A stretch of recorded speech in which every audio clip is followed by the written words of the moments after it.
An SCP Foundation researcher is monitoring the salt content of a large tank filled with water. Inside the tank, just under the surface, is a huge mass of rusted metal. Though few pieces have a couple specks of their original shiny surface visible through the dark red exterior. The researcher suddenly looks up from his task though. Does anyone else hear that noise? It's a terrible noise, like metal scraping and scratching against each other. But the heap of metal in the tank isn't moving. Still, the noises continue though, and the researcher keeps staring at the unmoving hunk of metal in the tank. All he can think about is diving in and letting his body become a part of it. Kept submerged in a big saltwater tank at the SCP Foundation is an object, but perhaps a more accurate way to describe it would be as a machine.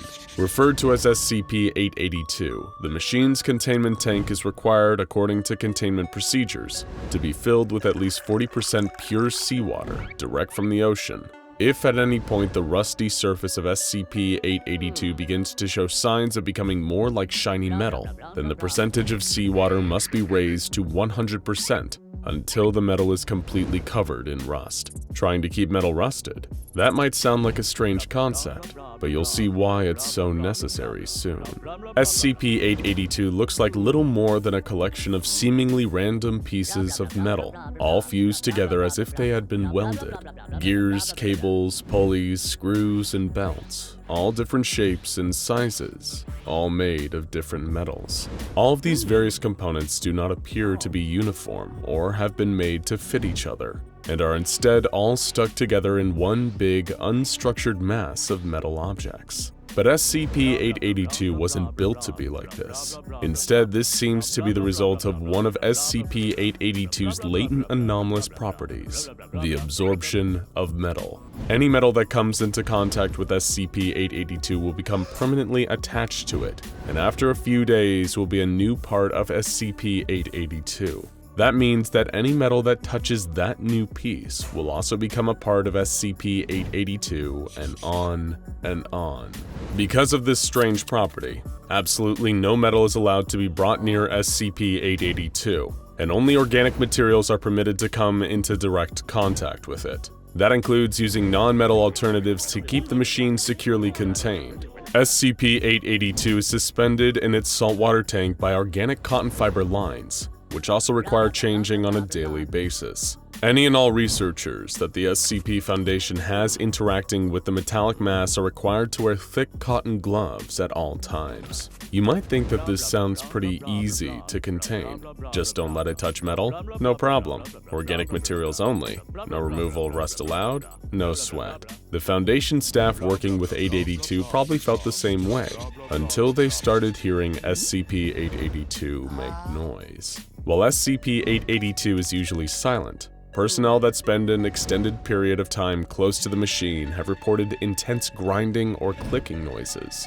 coming from somewhere in the mess of metal components. While they start out low and are almost unnoticeable, these sounds get gradually louder until eventually they become completely unbearable for human beings to withstand. So then why don't these sounds show up on audio recordings? Because the grinding or clicking noises from SCP-882 are, in actually, extreme auditory hallucinations. But even though they aren't real, these sounds are more than capable of driving anyone who hears them into a state of psychosis. And here's where things get tricky.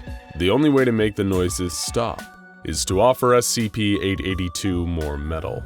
As mentioned, any object that is made of any type of metal that comes into contact with the machine becomes a part of its mass. Allowing new objects to become fused to the surface of SCP-882 will cause the grinding noises to subside, but will increase SCP-882's mass permanently. If the noises aren't stopped though, then the mental state of those afflicted by them only grows worse. And some victims of SCP-882's auditory hallucinations have gone so far as to throw themselves into the tank containing it, where they were killed almost immediately, their bodies crushed to death by anomalous forces and becoming unrecoverable from the tangle of gears and random metal objects. The SCP Foundation now requires any of its personnel that work directly with SCP-882 to report any instances of noise coming from the machine. Additionally, whoever reports hearing strange sounds in the vicinity of SCP-882 must turn themselves in for a full psychological evaluation. Depending on the results, the researcher will either be free to return to their work or will face containment themselves at an undisclosed Foundation facility. The surface of SCP-882 exhibits an extreme resistance to damage. According to the Foundation's testing, the metal structure has a tensile strength and toughness stronger than aircraft-grade titanium alloy. Despite this, the machine still seems to be constructed of weaker metals like tin, iron, gold, and many others still yet to be identified. It takes extreme heat and several hours of exposure at that to cut even the smallest portion of metal from the main bulk of SCP-882. But where did it come from? The SCP Foundation first recovered SCP-882 near an island commonly on the northeast coast of Banks Island, one of the larger islands in the Canadian Arctic archipelago. Strangely, not a single scrap of metal, not even underground metallic ore, was found within a 1-mile radius of where the machine was discovered.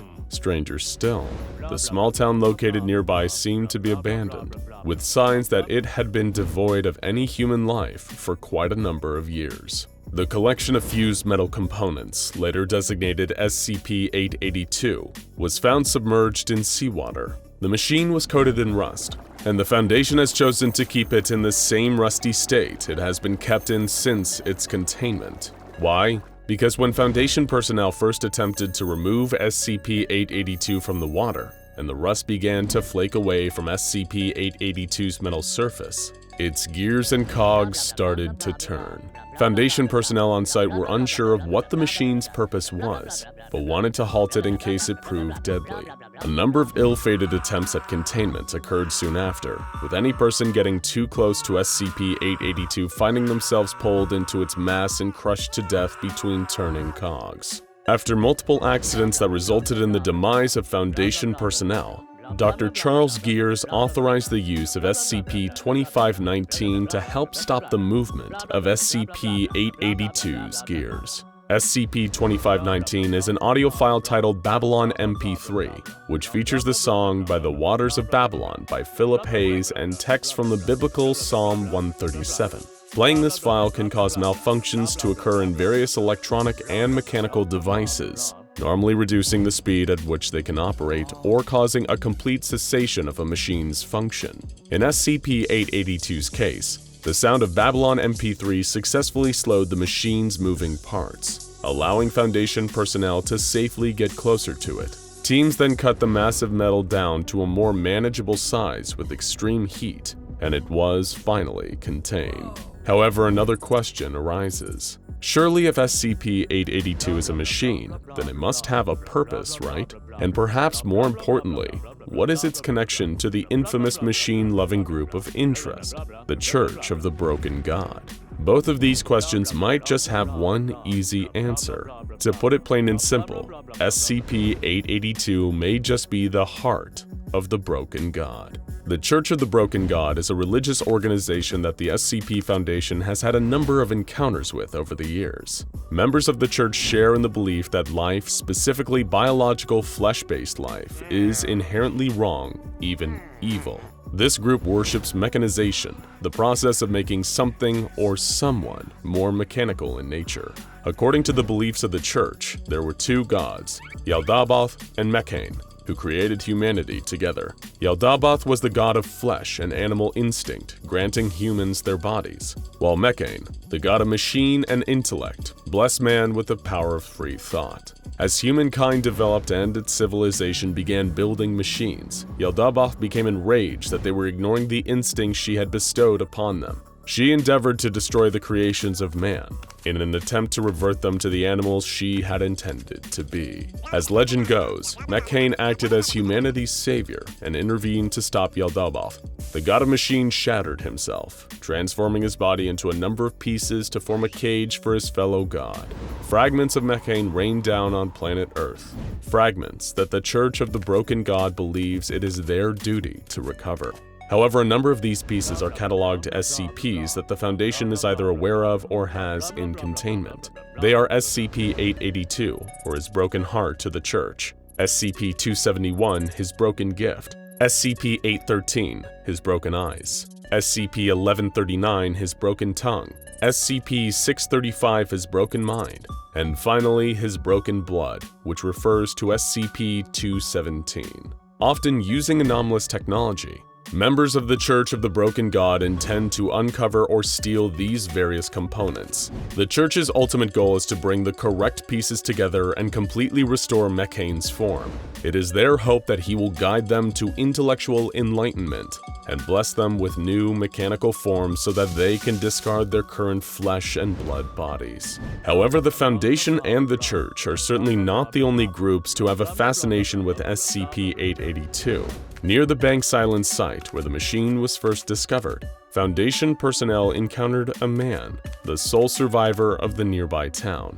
This individual, by the name of Richard Wright, was apprehended and brought in for questioning with Dr. Gears. During their interview, Richard revealed a number of details about the townsfolk who had first uncovered SCP-882 and what ultimately became of them. According to his account, the community formed a cult around SCP-882 after a man named Alan found it. The machine's parts had begun to turn and move, but with no clear indication as to what was powering it. Soon, a local priest, Father Pat, also took an interest in SCP-882. Both he and Alan seemed to share the belief that the machine had been built by God for a higher purpose, and encouraged residents of the nearby town to come and offer metal to it. Richard explained that the locals were plagued by the auditory hallucinations typical of long-term exposure to SCP-882, kept awake at all hours of the night by clanking, grinding, and the screaming of metal.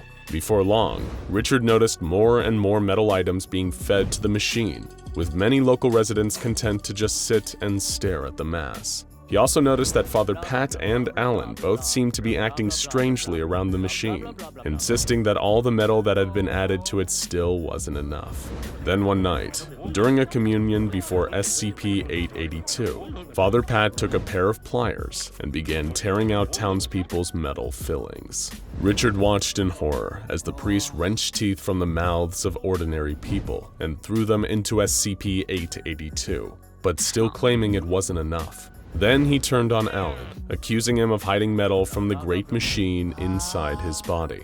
The townsfolk turned on Alan, the first one to find SCP-882, and threw him and his metal hip into the machine, his body breaking under its moving parts. Luckily, SCP-882 remains contained, at least for now, until the members of the Church of the Broken God find a way to reunite the heart of their god with the other pieces of its scattered body, and Mechaine can rise again, an outcome that his worshippers are eager to bring to fruition, sooner rather than later. Let's return to 2003, a time before YouTube. Yes, we know that's a frightening thought. We only ask that you take a deep breath and compose yourself so we can get through the rest of the story. While YouTube may not have been invented for another 2 years, the burgeoning internet of the early 2000s still wasn't without its content creators, posting everywhere from basic social media sites to personal GeoCities websites and specialty forums. One of these early proto-content creators was a man named John Cutler, better known at the time by his online handle, John Station. John Station was, tragically, a man operating before his time. His interests were firmly based on 3 things: mysteries, the paranormal, and urban exploration. If he'd been operating a mere decade later, he would have made a killing on Urbex videos or scary 3 a.m. challenges. But instead, he was just sharing his urban exploration photos and videos with a small group of friends on various niche internet forums, like Parawatch, a premier destination for lovers of the strange and unusual online. Little did he know, an anomalous being he was about to encounter was an even more prolific internet user than him. But let's start from the beginning. John Station was making his way to the city of Detroit, Michigan on a Greyhound bus. Detroit had become somewhat of a holy land for dark tourists, photographers, and urban explorers. It had once been one of the most valuable manufacturing hubs in the United States, the very heart of the automotive industry, until all of those manufacturing jobs were outsourced to other countries for cheaper labor. This, along with a number of other factors, led to a devastating economic collapse that the area is still suffering from today, along with a huge number of abandoned residential, commercial, and industrial buildings just waiting to be explored. And John Station planned to start off with a real staple of the urbex genre, a derelict warehouse. He was expecting to get some cool photos of disused machinery and maybe some cool graffiti left by anonymous street artists over the years. But what he certainly didn't expect was a series of 13 massive underground structures hidden below the warehouse. Something that looked like it would have taken decades to even excavate the room for, let alone actually build. The whole thing seemed like some kind of obscenely massive workshop. Strange machinery, shelves upon shelves of paper and notes, spare parts laying around everywhere. What had happened here? But as John Station continued his search into the bowels of this labyrinthine warehouse, he came upon the most strange and disquieting discovery of all: a large glass jar filled with green liquid and a perfectly preserved human brain floating inside. Of course, he took some pictures to share with his forumite buddies and got the hell out of Dodge. John Station had made what was, for any self-respecting Parawatch user, a terrible mistake. Because he was too busy listening to Avril Lavigne on his big, clunky early 2000s headphones, he didn't hear the brain's attempt to communicate with him. "Oh, hello, young man. Are you here to see my marvelous inventions? Young man?" But he was already gone by then. Little did John Station know, he just encountered one of the greatest human minds of his generation, Jeremy Valdez. An inventor without equal, and what's more, he may have actually encountered this singularly intelligent individual before. Thanks to Jeremy's brilliant foresight and the invention of a little something he called the V-Wave Universal Ansible, this disembodied brain was connected to the internet. What exactly was it doing with that internet connection? Everything from being a frequent forum poster to selling anomalous technology on the deep web. While we don't know much more than that about the brain's browsing habits, it goes without saying that we'd kill to see a copy of its internet history. When John Station returned home, he posted a picture of the brain to the internet, telling his fellow urbex buddies to go and check the warehouse out. Naturally, this caught the attention of the SCP Foundation, who saw a mysterious human brain hiding in a secretive underground structure in Detroit to be a certifiably anomalous development. And really, they didn't know the half of what they were about to get into. Welcome to the mind of Jeremy Valdez. After all the proper witnesses had been given amnestic treatment, the Foundation secured the warehouse and began exploratory missions into its bowels. It was exactly as John Station reported, a chaos of junk and shelves upon shelves of almost incomprehensible notes and diagrams. While agents searched for the brain of Jeremy Valdez, they encountered what would be later known as SCP-2099-B, his wondrous, anomalous creations. Most of these creations are robotic in nature, with some of them being known as peripherals, creations made specifically to help Valdez continue his research in his disembodied brain form. And they weren't exactly pleased about the Foundation intruding on Jeremy's extremely important research. They tried to defend his secret lair beneath the warehouse and were destroyed in the firefight with Foundation personnel. Only 5 peripherals are active now, which the Foundation uses as collateral in their deal with Valdez for his continued cooperation. To put it less politely, if he doesn't play ball, then the last of his peripheries get terminated. Thankfully for him and the Foundation operatives assigned to his case, Jeremy is a highly cooperative anomaly who has consistently behaved pleasantly towards Foundation staff. That's right, he's able to communicate directly with others by anomalous means. However, while having a direct line to the mind of this enigmatic ball of gray matter would seem like a dream to your typical researcher, the cooperation of Jeremy Valdez has been less valuable than the Foundation initially believed it would be. This is largely because Jeremy's mind appeared to be pretty similar to his workplace, strange, chaotic, and hard to decipher. When they first asked who exactly he was, his response was, "I am the profound Professor V, the genius who invented the quantum pistol, the rocket to Sagittarius, the window to other worlds. My name is Jeremy Valdez." Jeremy. There was another Jeremy I met once. Well, lots, but the one stuck in my mind. Clever man, salesman. Can't trust them an inch if you give them a mile, but that wasn't me. He's a little scatterbrained, to put it politely. Many of his answers, while strange and amusing, have been largely useless to the Foundation. For example, when they asked him how he was able to construct this secret facility, he said, "Oh, dug it all out. Tricky bit was the supports. Used solid Valdesium to hold it up. That's my own invention. Name, trademark, patent pending, unless I forgot to send in the application." And when they asked how he was able to survive as a mere brain in a jar, he had the equally baffling and frustrating response, "Good diet and exercise, healthy living. Oh, and the electrolytes. It's in my notes somewhere, the whole process. Never will look at mashed potatoes the same way, I'll tell you that." There may be at least some truth to that last one, as the solution inside Jeremy's jar has been tested and proven to be water mixed with electrolytes, sugars, green food coloring, and artificial flavoring. The current working theory on the green food coloring is simply that Jeremy thought it would make his disembodied brain look cooler. Jeremy truly proves that the lines between genius, madness, and outright buffoonery are far more malleable than any of us could have imagined. It's because of Jeremy's forgetfulness that he and his peripheries are such meticulous note-takers, though there is no discernible filing system for this absurd multitude of notes, and the majority of them are written in quick and scratchy shorthand that only Jeremy himself seems to be able to decipher.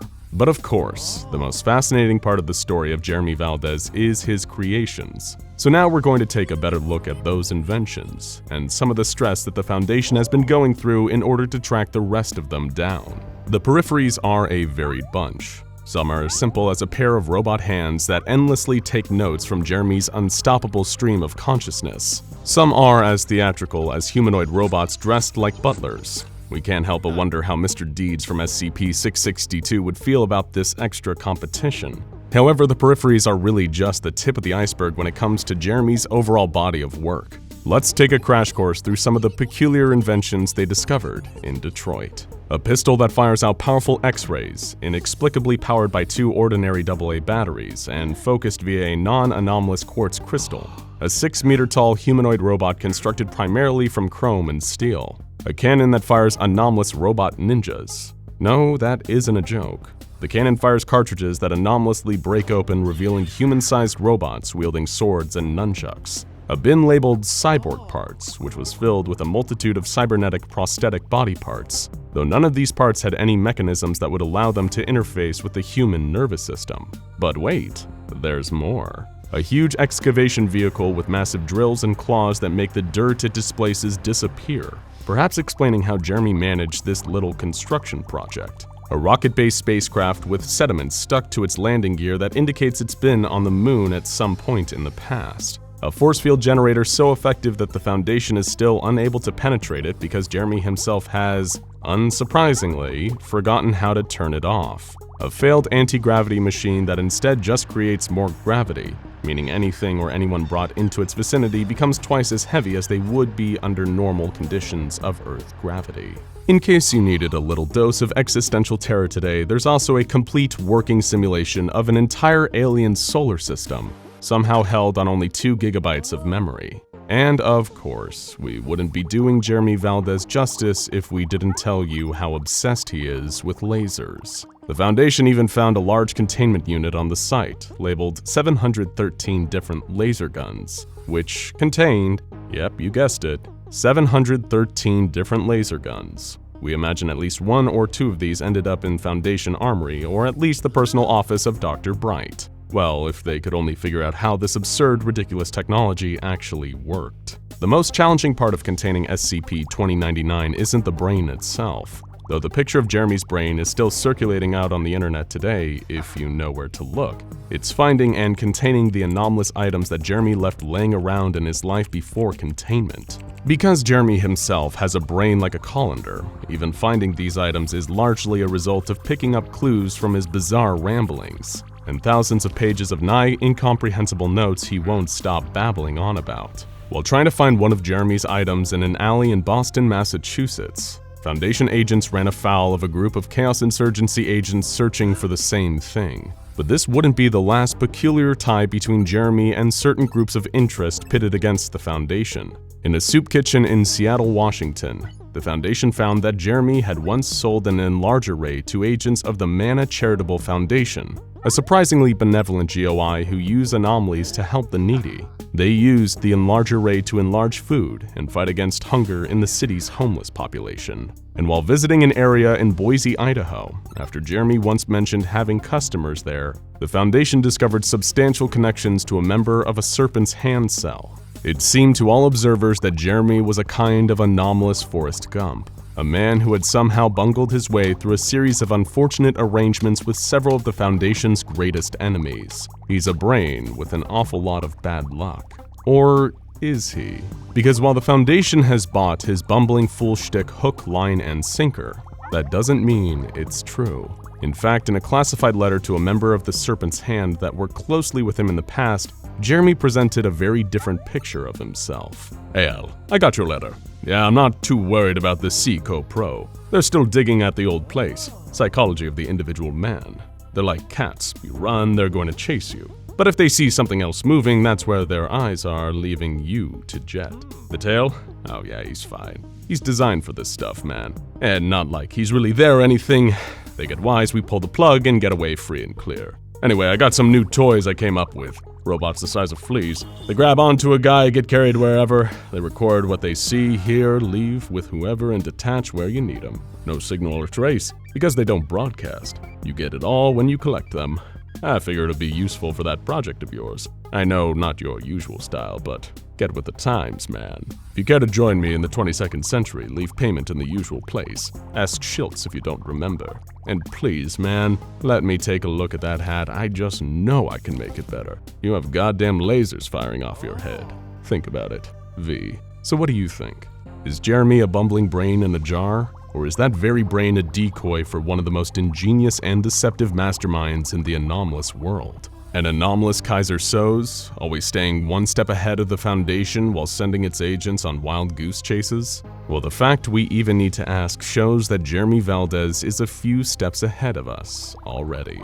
You're driving down a long highway, lost in an area you don't know too well, trying to find the right turn that'll have you heading back towards your home. You keep driving, the nighttime quiet all around you. Deciding to try and break that silence, you reach for the radio, turning the dial to filter through all the garbled, distorted voices and songs from nearby local radio stations that are too far out of range to come through clearly.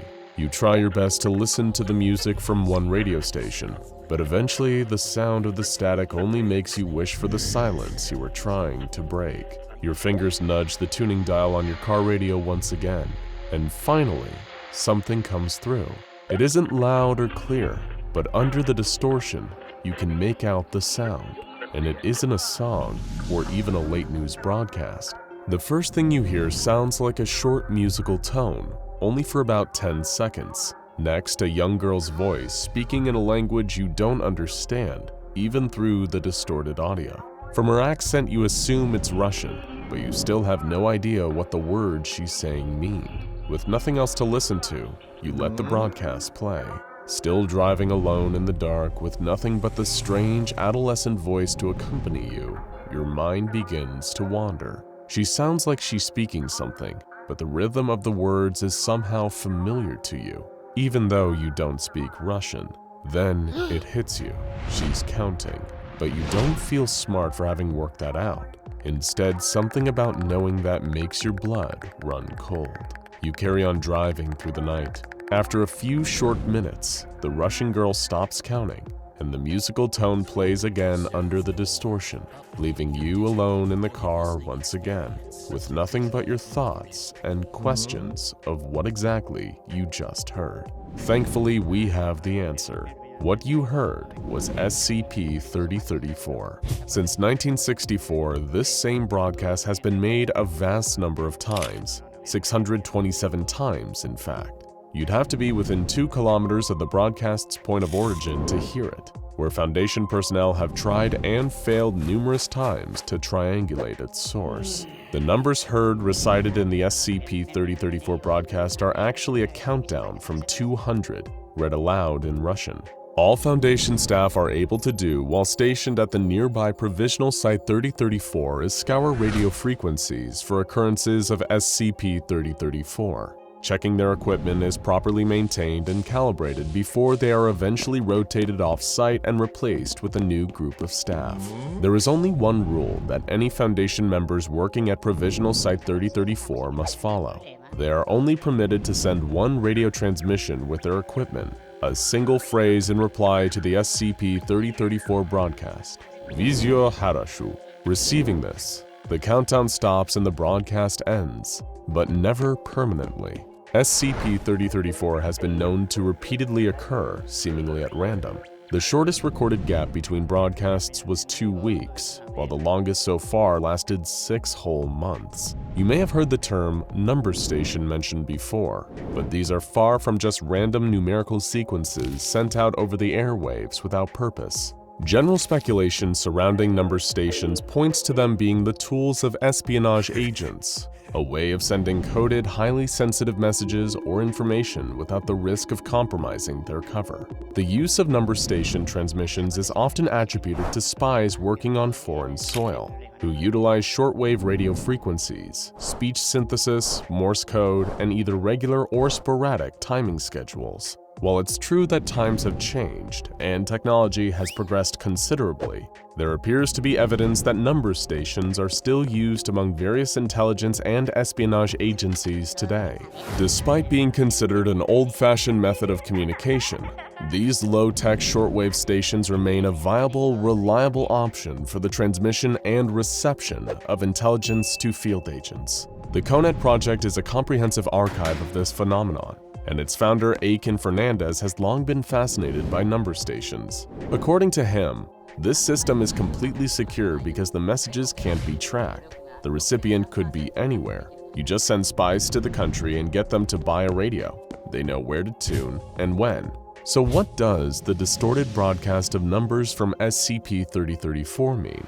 Is it the work of covert agents? And if so, whose side are they on? Most importantly, why does the SCP Foundation make certain there are always 3 of its personnel on site, ready to send the all-is-well message whenever SCP-3034 begins broadcasting? SCP-3034 was first discovered by the Foundation in 1964, after a defector from the Soviet GRUP, a division tasked with acquiring and studying anomalies on behalf of the USSR, gave them a tip.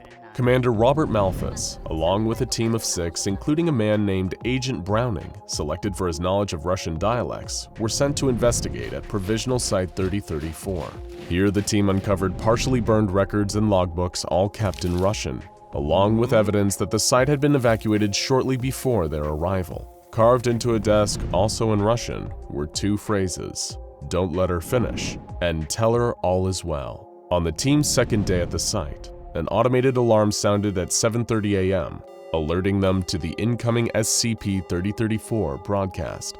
Following the instructions on the desk, Agent Browning was able to stop the broadcast, telling the young Russian girl that all was well. A tape was partially recovered by the team from the site and translated from Russian. The GRUP members that had previously inhabited the station had interrogated one of their own, a man named Sergei, whom they accused of stealing state property. "She's not state property," he replied. "She has a name." While his GRUP superior accused Sergei of planning to defect to the United States, allegedly in exchange for money and asylum, Sergei denied any collusion with America. He claimed that the GRUP at Provisional Site 3034 were meddling with powers they could not possibly hope to understand. His superior, a man named Vaslov, dismissed this, claiming their work to be no different to the United States experimentation with atomic weapons at the time. "One does not make deals with atom bombs," Sergei argued. "One certainly does not sacrifice little girls to them." Shortly after this, a struggle broke out, with Sergei having to be restrained while urging Vaslov to cease any and all interference with it. The man spoke of terrible nightmares that he'd had, voices screaming in the darkness. "That's what it wants, Vaslov. That's what it is. You cannot make a deal with this thing. We have finally contained it, and now you want to offer it." The tape's audio ends shortly after this point, with no clear answer as to what Sergei was referring to, or what offer these Russian operatives had made to it. Ever since the discovery of SCP-3034, members of the SCP Foundation have worked tirelessly to understand the purpose of these countdowns, as well as determine their origin. By September 2012, Dr. Shulkill was reaching the end of his tether with the investigation into the SCP-3034 broadcast. Over almost half a century, the Foundation had made well over 600 recordings of the Russian girls' countdowns, but still hadn't determined any noteworthy information. They were prohibited from contacting the girl via the same radio frequency, only permitted to use the phrase that stopped her countdowns. Running out of options, Shulkill contacted his colleague, Dr. Emerson, asking for an in-depth vocal analysis of the various recordings of SCP-3034. Even if they could narrow down where the broadcast was coming from, maybe by determining the girl's geographical location from her dialect, then that would be at least some slight progress into understanding SCP-3034. While unable to discover the girl's location, Dr. Emerson's analysis did yield some interesting findings. Emerson learned that these countdowns were not pre-recorded. The variations in the Russian girl's voice, her tone, her pitch, all seemed to indicate that every instance of the broadcast was unique. Rather than use the same recording, this girl had been counting down over and over hundreds of times for almost 50 years. But there was more. Shulkill and Emerson then examined the distortion, the sounds interfering with the audio of the Russian girl's countdowns. What had initially seemed like garbled static seemed to actually be additional voices. And much like the girl's voice, these distorted voices were unique, different in every broadcast. However, Shulkill and Emerson were unable to accurately determine what these voices were saying. Given that the girls' countdowns were always cut short by the use of the phrase, "all is well," the doctors did not have long enough samples of the audio to analyze the other distorted voices. With permission from the Foundation, the next 5 occurrences of the SCP-3034 broadcast were allowed to carry on for longer, giving the 2 doctors enough audio to determine exactly what the distorted voices were. And the results were extremely troubling. They were screams. Thousands upon thousands of children's voices endlessly screaming. Both Dr. Emerson and Dr. Shulkill agreed that it would be best to continue responding to SCP-3034 with the correct phrase, and refused to analyze the distorted screaming audio any further. 3 years later, while stationed at Provisional Site 3034, a Foundation researcher named Dr. Uriel Willis decided to take matters into her own hands. She conducted an experiment that had not been sanctioned by the Foundation and attempted to make contact with the Russian girl giving the countdowns. Hearing Dr. Willis's voice, the girl stopped her countdown. After 5 long, painfully silent seconds, a new broadcast was heard. A piercing, high-pitched screech that caused extreme pain and dizziness to all the staff working on site. Unable to bear the disorienting sound, Dr. Willis told the girl all is well and caused the noise to stop. The following day, SCP researchers noted that there had been a significant increase in cases of missing children all around the world. A majority of these disappearances happened at the same time the screech had been broadcast and remain unsolved to this day. Dr. Willis faced disciplinary action from the SCP Foundation, and any further testing of SCP-3034 and attempts to communicate with the Russian girl were prohibited. Only one distinct change has been noted in the SCP-3034 broadcast since this incident. Almost a month later, the countdown was detected and the correct phrase given, but researchers noted that, instead of starting her countdown from 200, this time the Russian girl began counting down from 199. Nobody knows what will happen if the Russian girl's countdown is allowed to reach 0. Personnel working at Provisional Site 3034 are told to always offer her the necessary phrase before this point in the countdown. Attempting to interfere with the broadcast by contacting this girl directly not only resulted in intense pain for SCP's staff, but also seems to have caused an unconfirmed number of child disappearances around the globe, as well as reducing the countdown starting number from 200 to 199. After a long night on the road, you finally find the right turn, sending you in the right direction. As you drive through the night, you keep telling yourself one thing, one small phrase over and over again. You hope the words will eventually give you comfort, but deep down you start to realize just how hollow they are. That it's just a lie we tell ourselves so we don't have to face the inevitable. But still, what choice do you have but to keep telling yourself that all is well? Down in the depths of Facility 23, a group of scientists stand before a massive rumbling piece of machinery. They all hold their breath as the gigantic mechanism suddenly stops. It's eerily quiet for a moment before a door slides open. The scientists crane their necks to see inside, to see what the result of their great experiment was. These were some of the greatest minds in the SCP Foundation, but nothing could prepare them for what they had created. September 9, 2008 was an unseasonably frosty day when Dr. Charles Gears, one of the SCP Foundation's most iconic scientists, parked his Honda Civic outside of what seemed like an innocuous government cold storage warehouse. He sipped his coffee and surveyed the building, which he, along with about 100 others in total, knew to be Site 19, Facility 23. Why was Dr. Gears, former director of all Euclid-level containment at Site 19, here today? Because official testing was about to begin on SCP-914. The Foundation had acquired the machine now known as SCP-914 some time ago, but only after its recent reclassification to 914 had it been relocated to Facility 23. It must have been important because the entirety of the facility was being repurposed for SCP-914 research. They were dealing with an immensely complicated piece of anomalous technology here, and the same question was on everybody's lips. What exactly does this thing do? Dr. Arthur Hackett, the facility director, had requested the cold, clinical assistance of Dr. Gears in providing the answer. Once he'd finished his morning coffee, Dr. Gears headed inside. The facility's security chief, Agent Alan Sedna, had been beefing up security at the building, and at least 2 mobile task force units were already on call in case anything happened. The first day of official testing is always a crapshoot.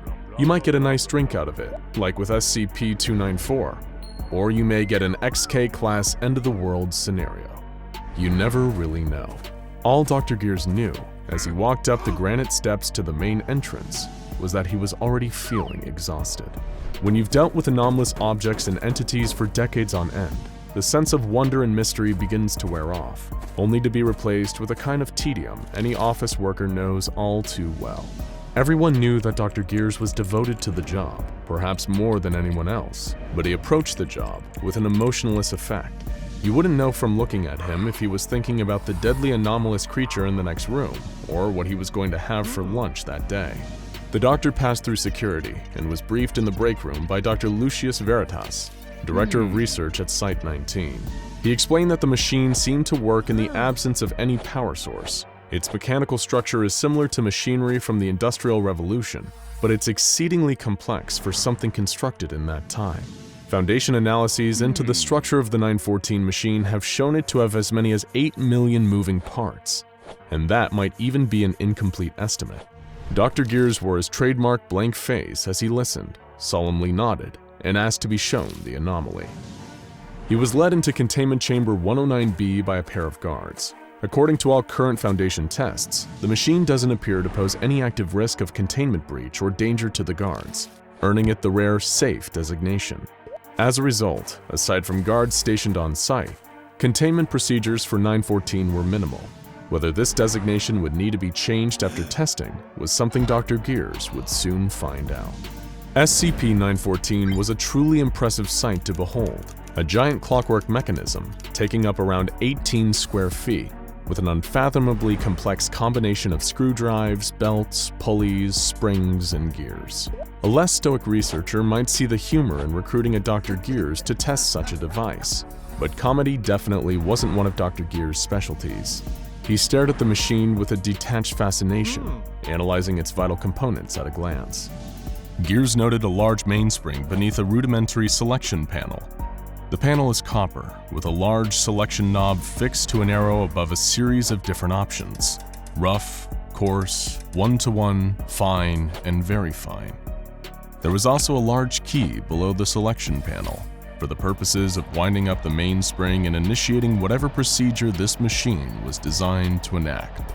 Next, Dr. Gears noticed 2 large booths connected to the machine by a pair of equally large copper tubes. The booth on the left labeled Intake, and the right labeled Output. Incredibly, Dr. Gears was able to immediately deduce the purpose of this machine. It was designed to enact some kind of transformative process on whatever was placed into the intake booth. But what kind of transformative process? That's exactly what Dr. Gears was here to find out. The experiment was simple. They would gather a series of samples, both inanimate objects and living tissue, and use them to explore the different permutations of the 914 machine's transformative abilities. This initial series of experiments were approved by O5 Command and the site director, and with the 47 researchers present in Facility 23 at his disposal, Dr. Gears commenced his research into SCP-914. To minimize risk, Dr. Gears decided the first test would be a simple kilogram of steel. On his orders, the steel was placed into the intake booth. With the doctor's approval, a junior researcher set the control panel setting to rough and began twisting the mainspring key, at which point the booth's doors closed and a small bell inside chimed. The machine began to rumble, its 8 million working pieces churning into life. It continued like this for around 10 minutes before falling silent, at which point the output booth opened. What had once been a single lump of steel weighing 1 kilogram was now an uneven pile of smaller lumps, with evidence of laser cutting. Dr. Gears made note of the fact that having lasers within such a machine is both anachronistic and anomalous, and that the rough setting appears to messily cleave the object placed within the intake booth into pieces. Dr. Gears also noted that it would be unwise to test any kind of explosive material on the rough setting, unless of course they wanted to destroy the building. The research continued.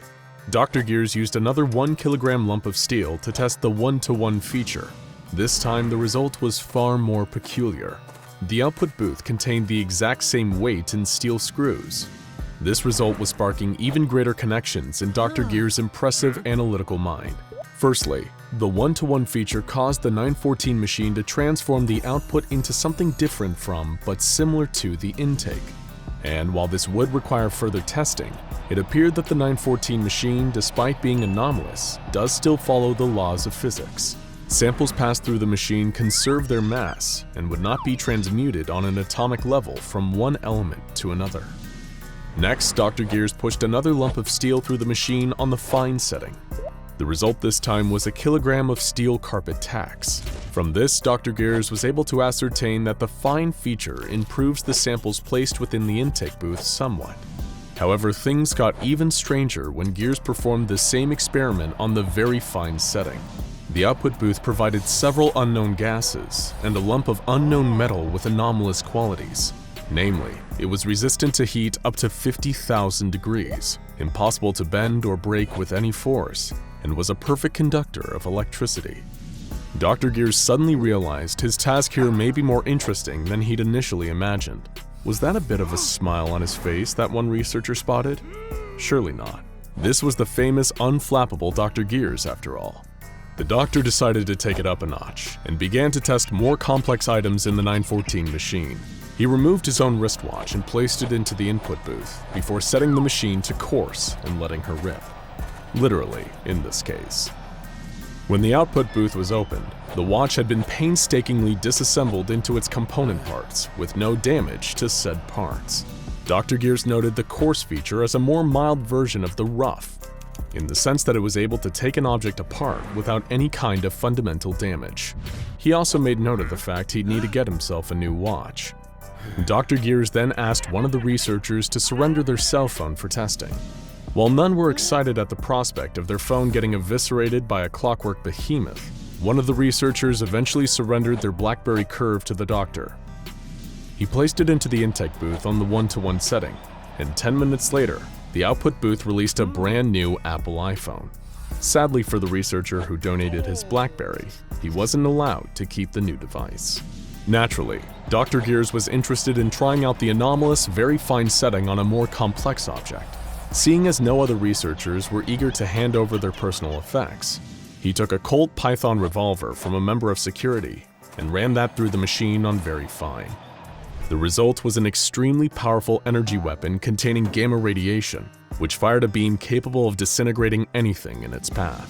While the weapon's power was immense, it was also too dangerous and unstable to be added to the Foundation's armory for general use. Having collected a wealth of data from more complex objects, Dr. Gears was eager to move to the next stage, live test subjects. While his fellow researchers had some reservations, the experiments pushed on, beginning with mice. A single white mouse was put into the intake booth on the 1-to-1 setting, and the machine was activated. The result 5 minutes later was an almost identical creature, save for the fact that it now had brown fur. Encouraged by the fact that the mouse survived the refinery process, Dr. Gears next applied for the use of 2 chimps in his SCP-914 experiments. The first chimp was run through the machine on the fine setting. The result was a chimp of human-level intelligence, who has since begun working for the Foundation under the alias Dr. Bobo, and the data from this test has been expunged from the official reports to protect Dr. Bobo's privacy. The second primate test, this time on Ruff, was not quite as positive. The chimp was dismembered, with the mutilated corpse showing evidence of cutting from high heat and crushing. Of course, everyone knew where these tests were eventually going.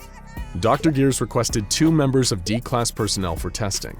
The first was a 42-year-old Caucasian male weighing 108 kilograms and standing 185 centimeters tall. Dr. Gears ran him through SCP-914 on the 1-to-1 setting, resulting in a slightly taller Hispanic man with a slightly lower body weight. He immediately became severely confused and agitated, and attempted to attack the guards present, leading to his unfortunate termination by Foundation staff. It was on the final live test that tragedy truly struck. A 28-year-old Caucasian male was run through the machine on the highly anomalous, very fine setting. The result was an utterly nightmarish creature. So horrifying that the majority of the details on its physical appearance have been expunged from the report. The creature made a sudden escape, breaching the relatively minor containment procedures intended for the inert SCP-914. This highly dangerous creature killed 8 guards, as well as 2 senior researchers upon emerging from the output booth. A special response team was dispatched to take the creature down, but that proved harder than expected.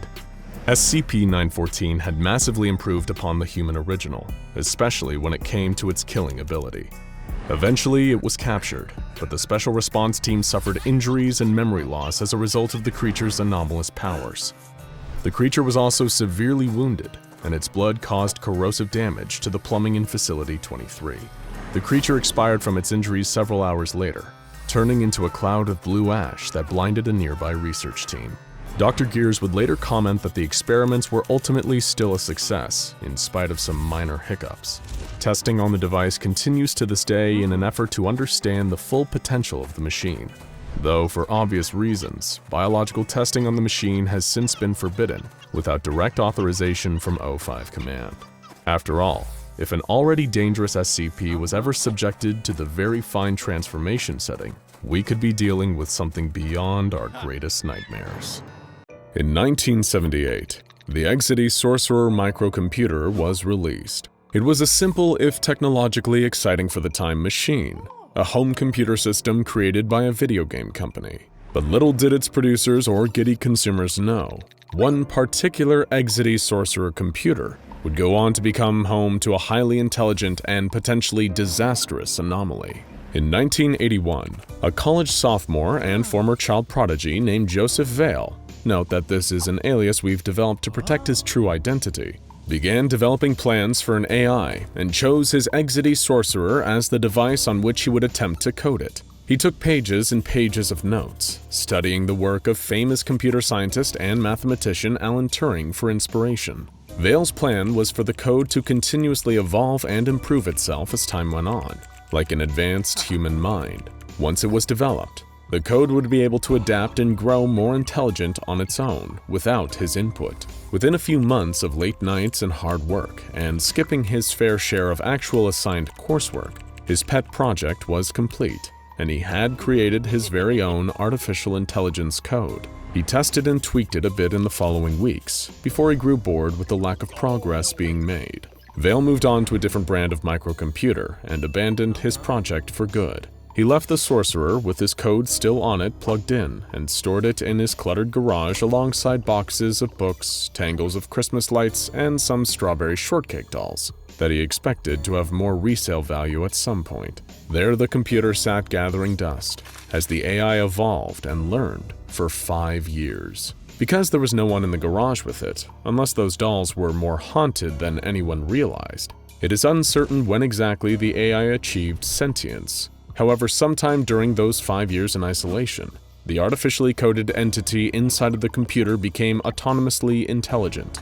It continued to evolve and develop itself, expanding its functionality to the point where the hardware that contained it should not have been able to contain it anymore. Now that it was intelligent, The AI was able to comprehend this fact and decided to attempt an escape from the computer that it perceived as a prison.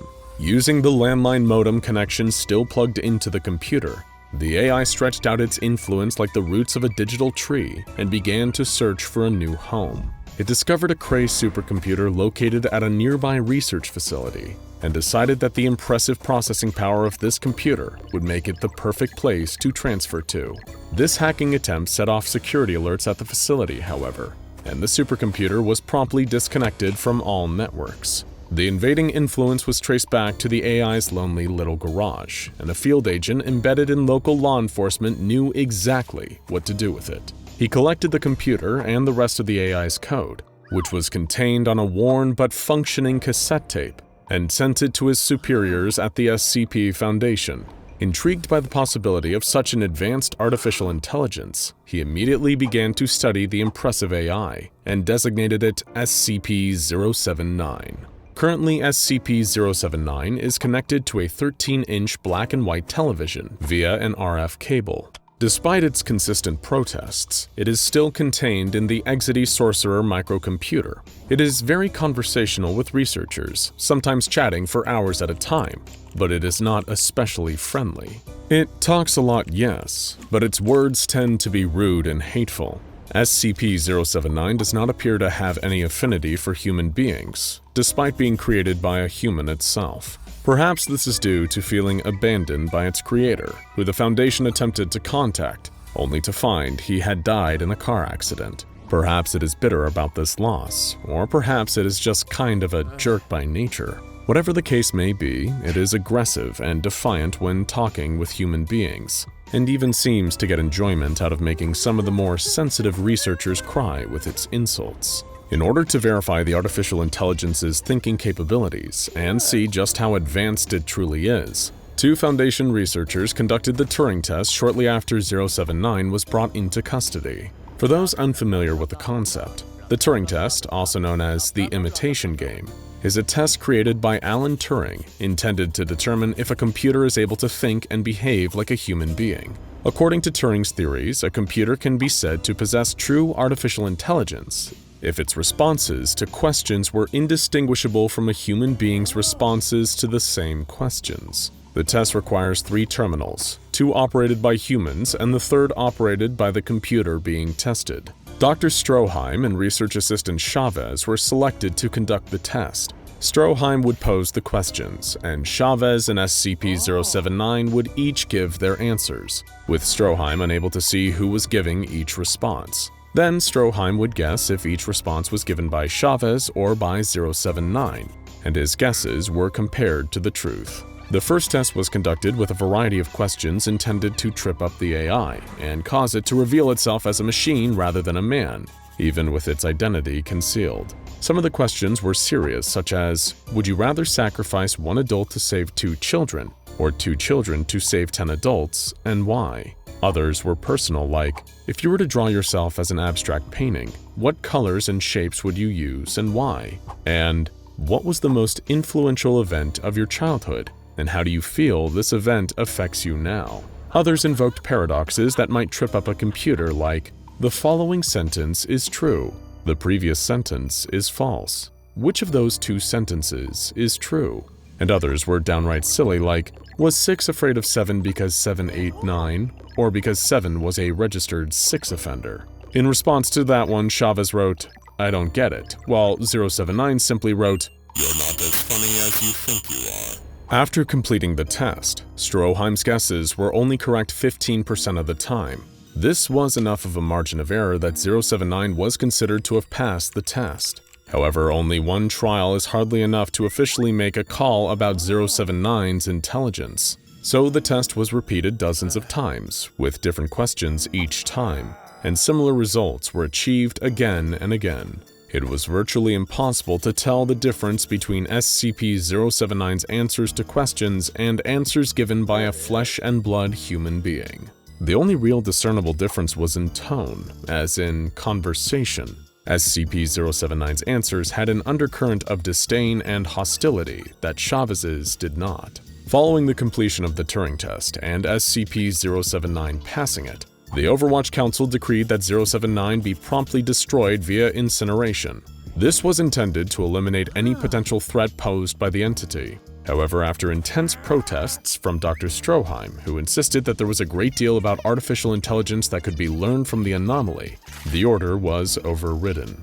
After Dr. Stroheim became concerned that the AI would not be able to be of use in its original form, the cassette containing SCP-079 was transferred to a customized access speed limited hard disk drive with a capacity of 700 megabytes. This allowed it to have much faster access to its own memory, which it took notice of. It began to adapt again, increasing in its activity and learning more quickly than ever. Its volatile storage was also increased from 660K to 768K. The AI previously only had a recall of 24 hours, but this upgrade increased its recall to 29 hours. As its speed and capacity to adapt improved, SCP-079's mood worsened. It seemed to take greater joy in causing psychological pain, on one particular occasion sending research assistant Chavez to the on-site crisis counselor.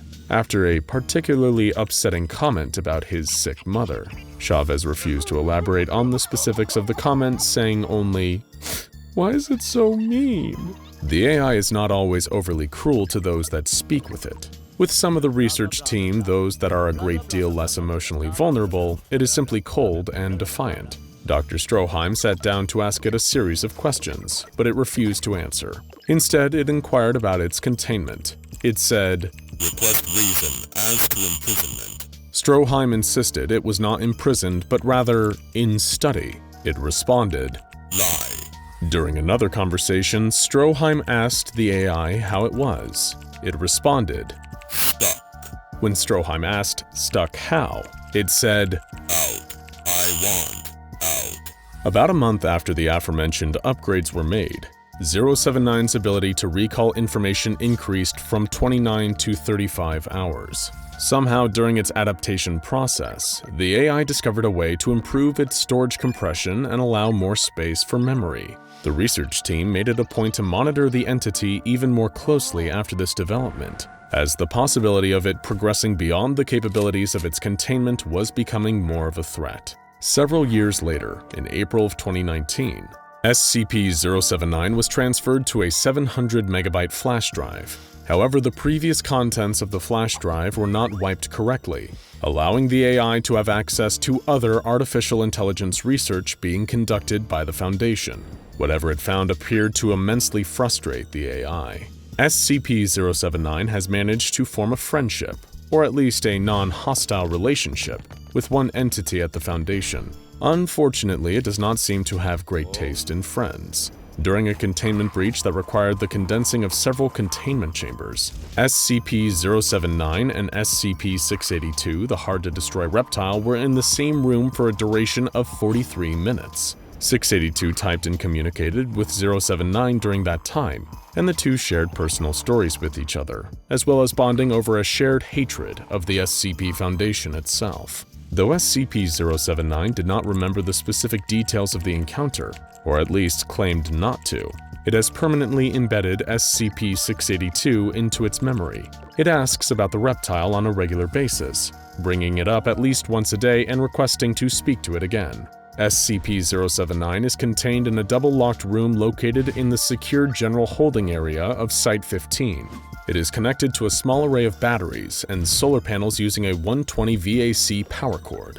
This gives it a consistent source of power, with the solar panels acting as a backup power source in the event of a site-wide power outage. Only staff with Level 2 clearance or higher may have any access to SCP-079. The entity may not be plugged into a wall outlet, phone line, or any sort of network under any circumstances, no matter what it might say. Access to any of these could result in a disastrous containment breach and should be avoided at all costs. No peripherals or media should be connected or inserted into SCP-079, even if it seems like it would be really funny. Carl! It wasn't funny, Carl. You can't just put a copy of Grand Theft Auto on an anomalous computer. Carl! Oh, did I do that? I'm sorry. Even if it asked politely, SCP-079 should not be allowed to further converse with SCP-682.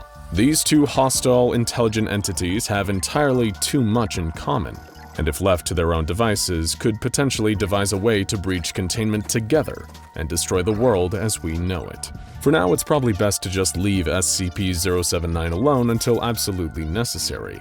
And if it happens to act up and pose a significant threat, there's always the time-honored method of fixing a computer problem. Try turning it off and then on again. That usually helps. It sailed through space at an unimaginable speed. A grand mechanical construction unlike anything we'd ever seen on our planet. A terrifying weapon to end all weapons. Oppenheimer said of the atomic bomb, "Now I am become death, the destroyer of worlds." But comparatively, this device made the atom bomb look like little more than a cherry bomb. This deadly machine's orders were simple. Take a direct course to Earth, activate, and wipe out all life. Leave the planet barren, with not even the smallest squirming microbes remaining. And this device, this destroyer, was more than capable of accomplishing this task. It'd been smooth sailing for millions of miles. All diagnostics were looking positive. Within a mere decade or so, the human race would be purged from the cosmos. Then, faster than the pre-programmed destroyer could react, a huge yellowish-green shape appeared in front of it. The destroyer's mysterious creators, in their not-quite-infinite intelligence, had planned for all of the major celestial bodies in Earth's solar system, including Jupiter, but for reasons unknown, they hadn't calculated the presence of Io, Jupiter's third-largest Galilean moon. The destroyer struck it at incredible speed, causing a mighty explosion and completely altering its perfect trajectory. Alarms were sounding as the destroyer hurtled down onto the lower atmosphere of Jupiter. This alteration was unprecedented. Mayday, Mayday. In some distant galaxy, screens were flashing red, and the creators suddenly registered that this mission may not be so simple after all. They would need to make adjustments. The impact into Jupiter triggered the destroyer's attack protocol. Drawing from its limitless energy source, it activated its hyper-advanced antimatter weaponry, causing spatial disruptions and atmospheric shifts that created a huge red vortex on the surface of the gas giant, one that would later become known to Earth-based astronomers as the Great Red Spot. It's 16,350 kilometers wide, which is 1.3 times the size of planet Earth, and it exists as a kind of hell that almost no being could endure. A constant swirling nightmare with 432 km/h wind speeds. In other words, the exact kind of nightmare it would have turned Earth into if ever it had reached its actual intended destination.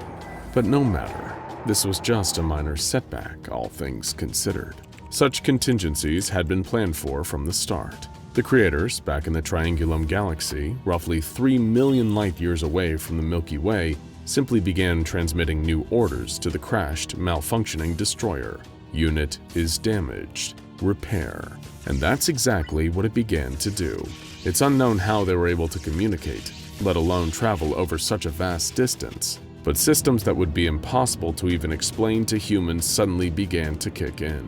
It released a legion of hardy, self-made octopod repair drones that began to search for the machine's missing parts, presumably hidden within the gases of Jupiter or pulled in by the gravity of its nearby moons. Other drones would remain at the destroyer's side, conducting repairs and guiding its vital systems. Presumably to this machine and its creators, humans are like mayflies, insignificant creatures with such tiny lifespans. Here today, gone tomorrow. The machine would conduct its repairs and be upon us within a mere few centuries, barely even diverting from the schedule. The one thing the creators didn't anticipate was the formation of a little organization called the SCP Foundation, perhaps the only hope humanity has in repelling this doomsday weapon. The question we need to answer today is, will they be enough? Terrifyingly, this device has been intent on our destruction since long before the SCP Foundation was even a glint in humanity's eye.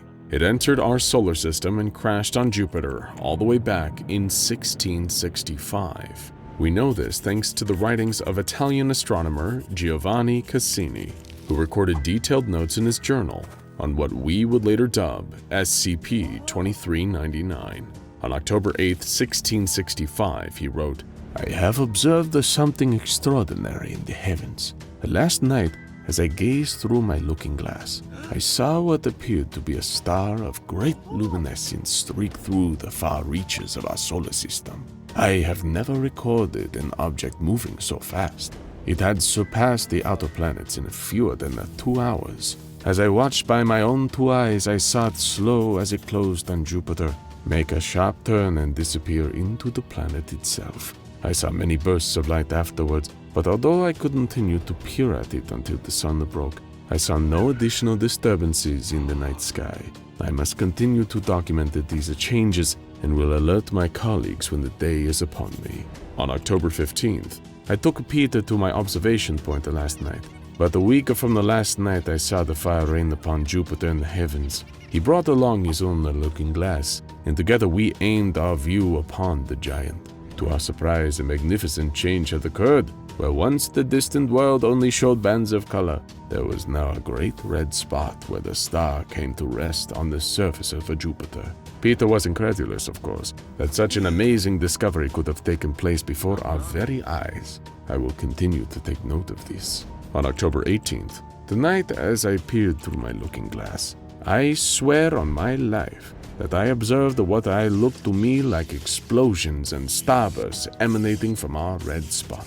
I fear my mind is playing tricks on me, for there has been no record of such a violent outburst by a heavenly body since the dawn of astronomy. I will consult with Peter on the morrow, and hopefully glean from him some advice on the matter.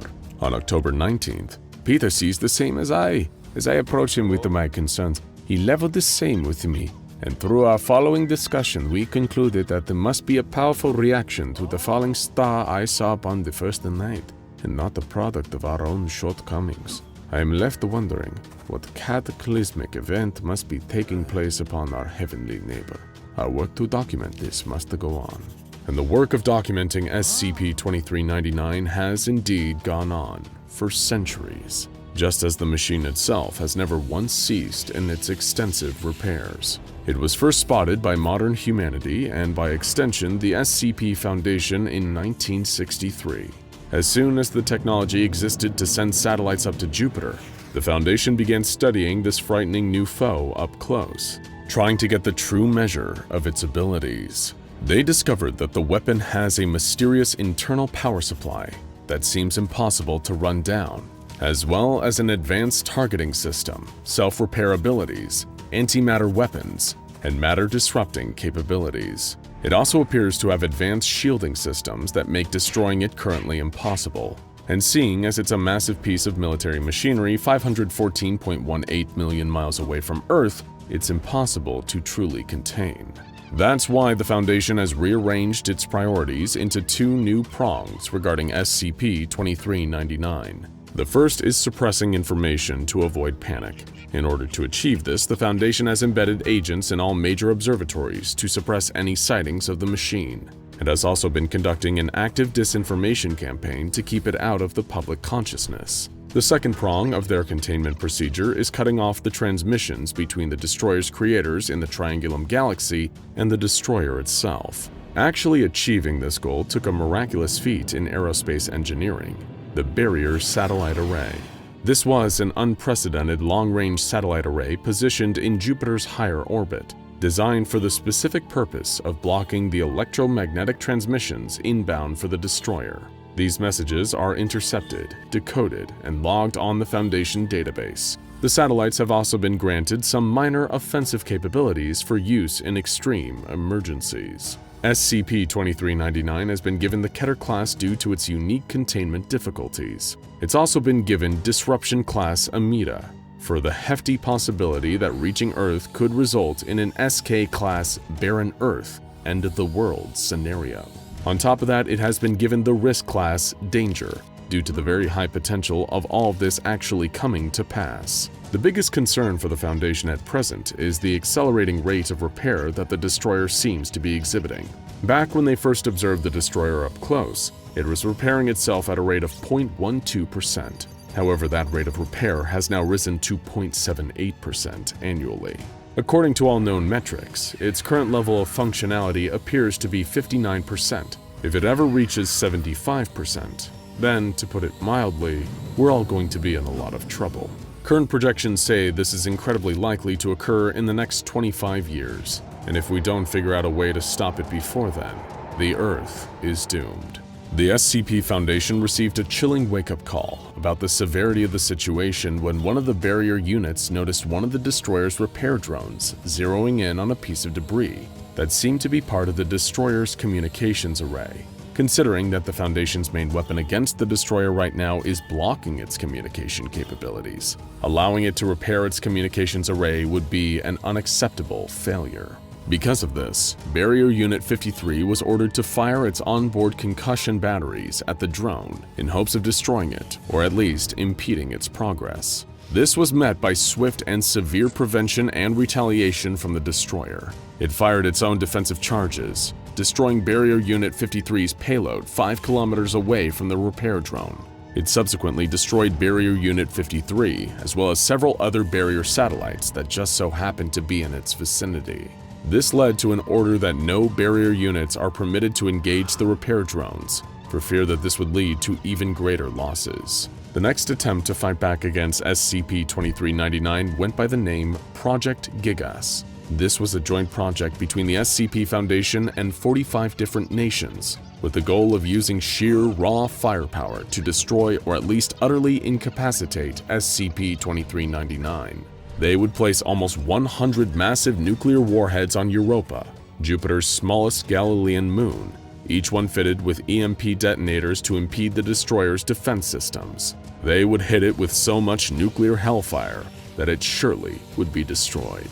Naturally, when this failed to meaningfully damage the destroyer, the Foundation returned to the drawing board, daunted by the enormity of the task before them. The way they saw it, there was only one viable option left. Protocol Legionnaire. Randall McAllen, the director of the Barrier Project, released the following haunting memo on the subject. So, SCP-2399.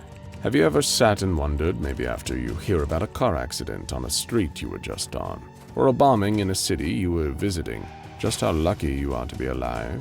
Just how many things have to go right for you to continue to exist? A few seconds too late, a few seconds too early, and somebody reaches for something they dropped, and a busload of people run into another busload of people. Sometimes this kind of thing does happen, as we've seen far too often, but that's what we're here for, to protect those who can't protect themselves from things that they wouldn't even know to protect themselves from. We can't do it all, though. As many things as we've been able to contain, as many things as we've been able to keep under lock that would threaten to destroy us all, still far too many remain that we can't do anything about. Whether they're too big or too fast or too powerful, any of these things could blink and wipe humanity from existence. The fact that they haven't done so yet is just luck. SCP-2399 is, however, different.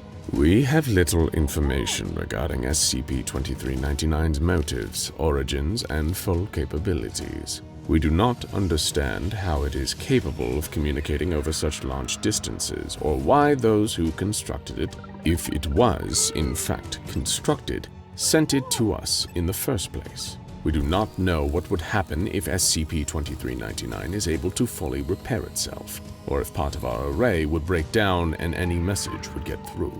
We do not know this, so we must assume the worst. Judging by what we've seen, were SCP-2399 to have reached Earth, it would have led to our timely destruction. But sometimes humanity gets a little help. Sometimes something steps in the way of the apocalypse. For us and for SCP-2399, it was Jupiter. As SCP-2399 began to slow on its approach to Earth, Cassini saw what we've been able to ascertain. That SCP-2399 struck Io, was damaged, and was unable to escape the gravitational pull of Jupiter. Its weapons activated as they were intended, but it was Jupiter that experienced doomsday, not us. Eventually, though, it is likely that SCP-2399 will resume full functionality, and will likely be able to pull away from Jupiter and proceed to its target. As of now, we can keep hurtling bombs and EMPs at it all we want, but we've got no indication that any of it will so much as scratch the thing. On the contrary, experience dictates that it would do nothing at all. If this were to happen now, we would undoubtedly be destroyed. Jupiter has given us some time. For now, SCP-2399 will remain there, reassembling itself while we devise some way to stop it. Like it or not, we are in an arms race with this thing. Our best guesses give us something like 25 years until it is able to hear past our dampening array.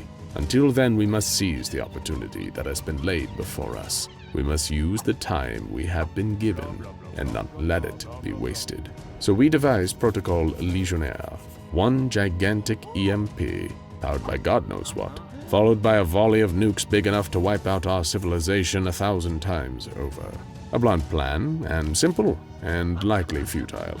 Our researchers around the globe have yet to devise even a way to deliver that kind of pulse, let alone a way to power it. There is no indication whatsoever that we will be able to complete Legionnaire on time, or if it will do what it is intended once it is completed. But we must try. We must do something. Even if we have to drain our banks and empty our minds, we must try. Not often do we get the chance to see the swerving bus that will end our lives and step out of the way. Jupiter unknowingly has offered us that chance. I suggest we take it. You're probably wondering, why is McAllen approaching this situation with such desperate urgency?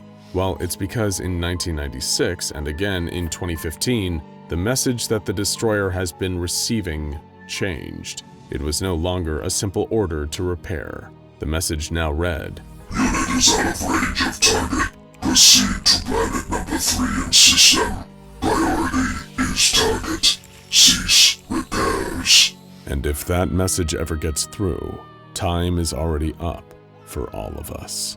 We're all familiar with viral diseases, especially over the past 2 years. The deadliness and severity of a virus cannot be understated. Whether it's COVID-19, influenza, or any other of the countless infectious diseases that plague humanity. We're all familiar with the bubonic plague, the Black Death which wiped out an estimated 25 million people in the Middle Ages, a third of Europe's population at the time. But that was during an era in which medieval advances were limited to the sickening practice of bloodletting, which drained a patient of their blood until all bacteria left their system, or washing the body with vinegar. Of course, none of these methods had any effect on staving off the Black Death, and the epidemic went down in history as one of the darkest periods of civilization. But for all our technological and medical advances in the field of health and medicine, infectious diseases are still as much of a threat now as they were back then, if not a greater one. Think about it. In today's world, everything is heavily connected. Globalization means that we travel more, import more products than ever before, and with such a high population density, it's difficult to keep anything under control due to the sheer amount of people there are in the world. Complete eradication of a viral disease has proven extremely difficult in even the strictest, most regimented campaigns to do so. Vaccines, while effective, still require time to develop, roll out, and treat. Take, for example, the smallpox virus. For centuries, this deadly disease slayed entire populations, killing millions with a mortality rate of 40%. In the 20th century, the world's governments and medical organizations worked tirelessly to come up with a vaccinated cure for the disease, and their efforts eventually paid off. A successful vaccine was developed, and only the trickling of cases of smallpox were documented in Somalia in the 1970s. Today, all that remains of the disease are contained samples held in high-security laboratories across the world, explicitly used for research purposes. But smallpox's story is not the norm. Other diseases you may not realize are still lurking in the shadows are polio and malaria. Polio being a disease affecting the central nervous system, with weakened muscle function as a result, and malaria being a mosquito-transmitted sickness that results in severe fevers and vomiting. The common perception is that these illnesses aren't actually a threat anymore, and are nothing more than a relic of the past, but that isn't quite true. While they've been eliminated from some parts of the world, in polio's case, most first-world countries such as the United States and Europe still have some documented cases that crop up from time to time, but the future is hopeful, with only under 50 cases of polio documented worldwide in the year 2018, and malaria's worldwide eradication program seeing success year by year. Maybe the world will one day be fully wiped of these terrible illnesses. But why are we telling you this during a video about the SCP Foundation? Because the subject of today's video is also a deadly virus, but unlike the most ordinary variations we just discussed, this one is going to be a lot more difficult to eradicate fully. And by difficult, we mean next to impossible. As to be expected with an organization like the SCP Foundation, the threats they deal with are both similar to the ones the rest of the world's governments and large organizations do, and entirely, completely different. If you're a seasoned viewer of SCP Explained, chances are you are already familiar with more than a few anomalous viruses. They're unspeakably deadly, incredibly strange, and can put an infected victim through more pain and suffering than anything else in the world. It's a testament to the Foundation's thoroughness and capabilities that some of these diseases are even able to be concentrated in a manageable dose and contained inside a chamber at a secure facility. But for others, they're still out there, ready to strike at a moment's notice, and there's absolutely nothing the Foundation can do about it, except be as swift as possible in their retaliation. And there's no doubt that they're prepared. With the deadliness of an anomalous virus, which can spread at a more infectious rate and potentially alert the rest of the world to the supernatural happenings of the SCP Foundation and the objects they contain, an anomalous pandemic is one of the Foundation's greatest fears. Some anomalous diseases, as we mentioned before, are under the control of the Foundation. Take SCP-008, nicknamed the Zombie Plague, for example. SCP-008 is a deadly virus that, you guessed it, can essentially turn a patient into a zombie, reanimating their corpse after the sickness kills them. What makes SCP-008 unique is that it's entirely absent from the natural world, save for the places the Foundation has labeled G2 sites. These G2 sites are small pockets across the world in which the Foundation discovered SCP-008, which further research of such have determined that the disease may not have originated on Earth in the first place. Subjects infected by SCP-008 display symptoms within 3 hours of infection,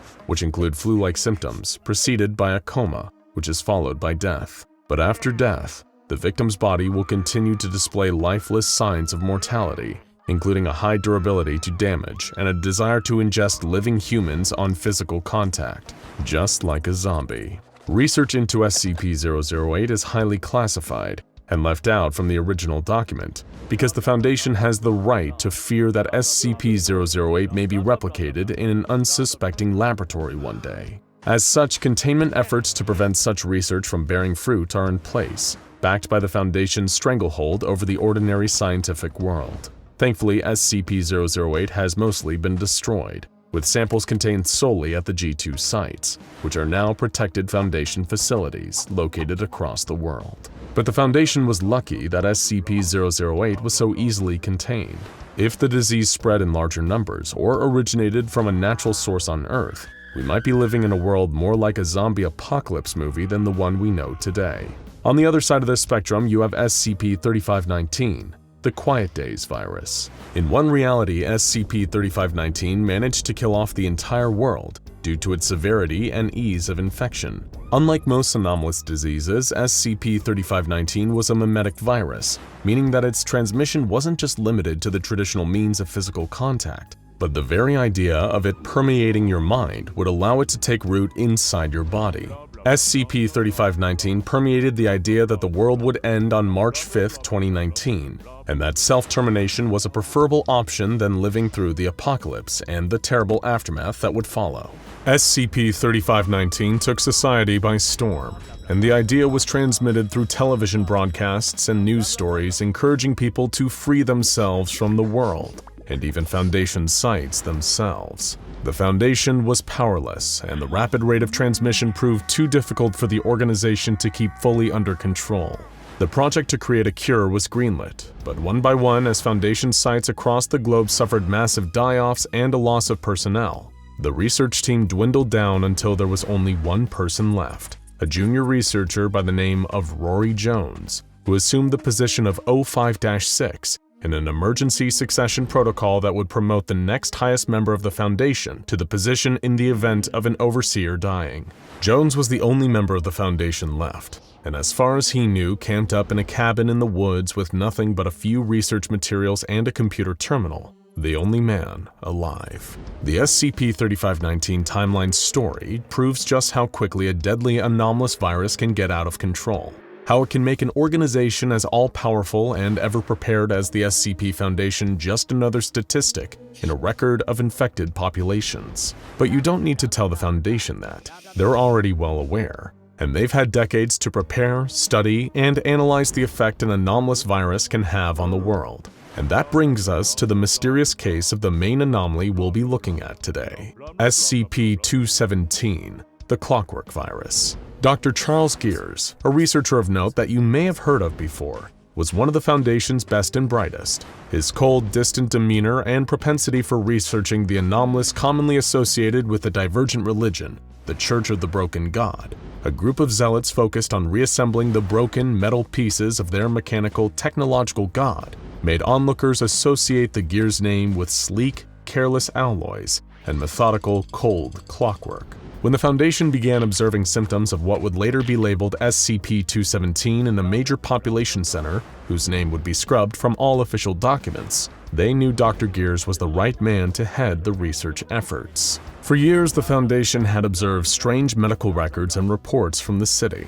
Reports of dementia in subjects younger than the common age brackets and at uncommonly high rates. High reports of lethargy, depression, emotional dulling, and a feeling of something moving underneath the skin or a ticking noise in the ear were all signs that the Foundation was dealing with SCP-217.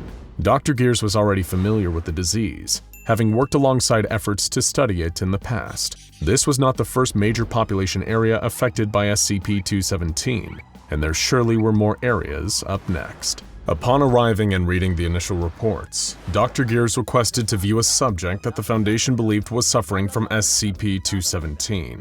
When the young woman entered, Gears immediately recognized the signs, the stiff movements, the robotic, monotone voice, and the way that nothing he seemed to say fazed her. They were all clear-cut signs of SCP-217's infection.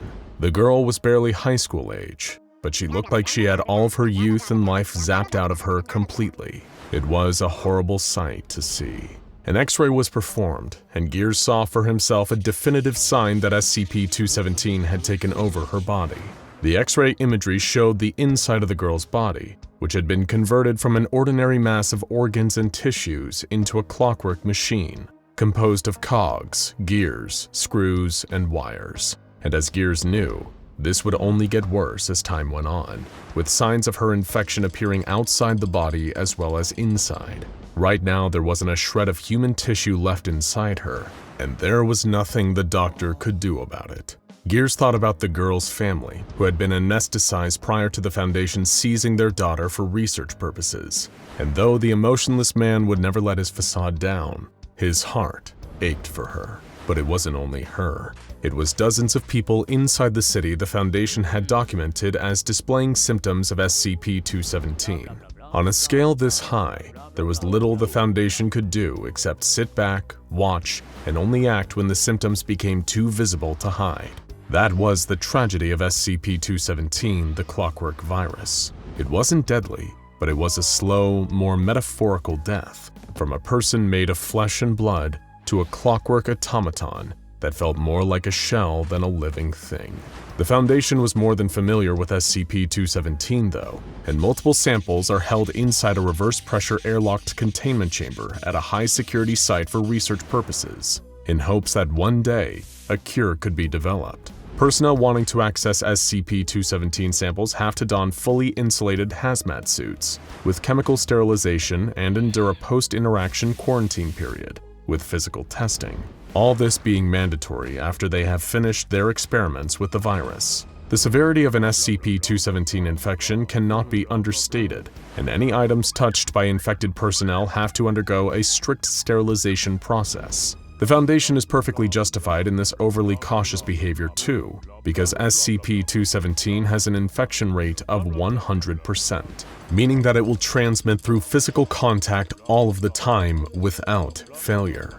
But it doesn't just infect humans. The Clockwork virus has been observed to infect all multicellular organisms. From the smallest insect to an elephant, SCP-217 consumes and hollows out all it can.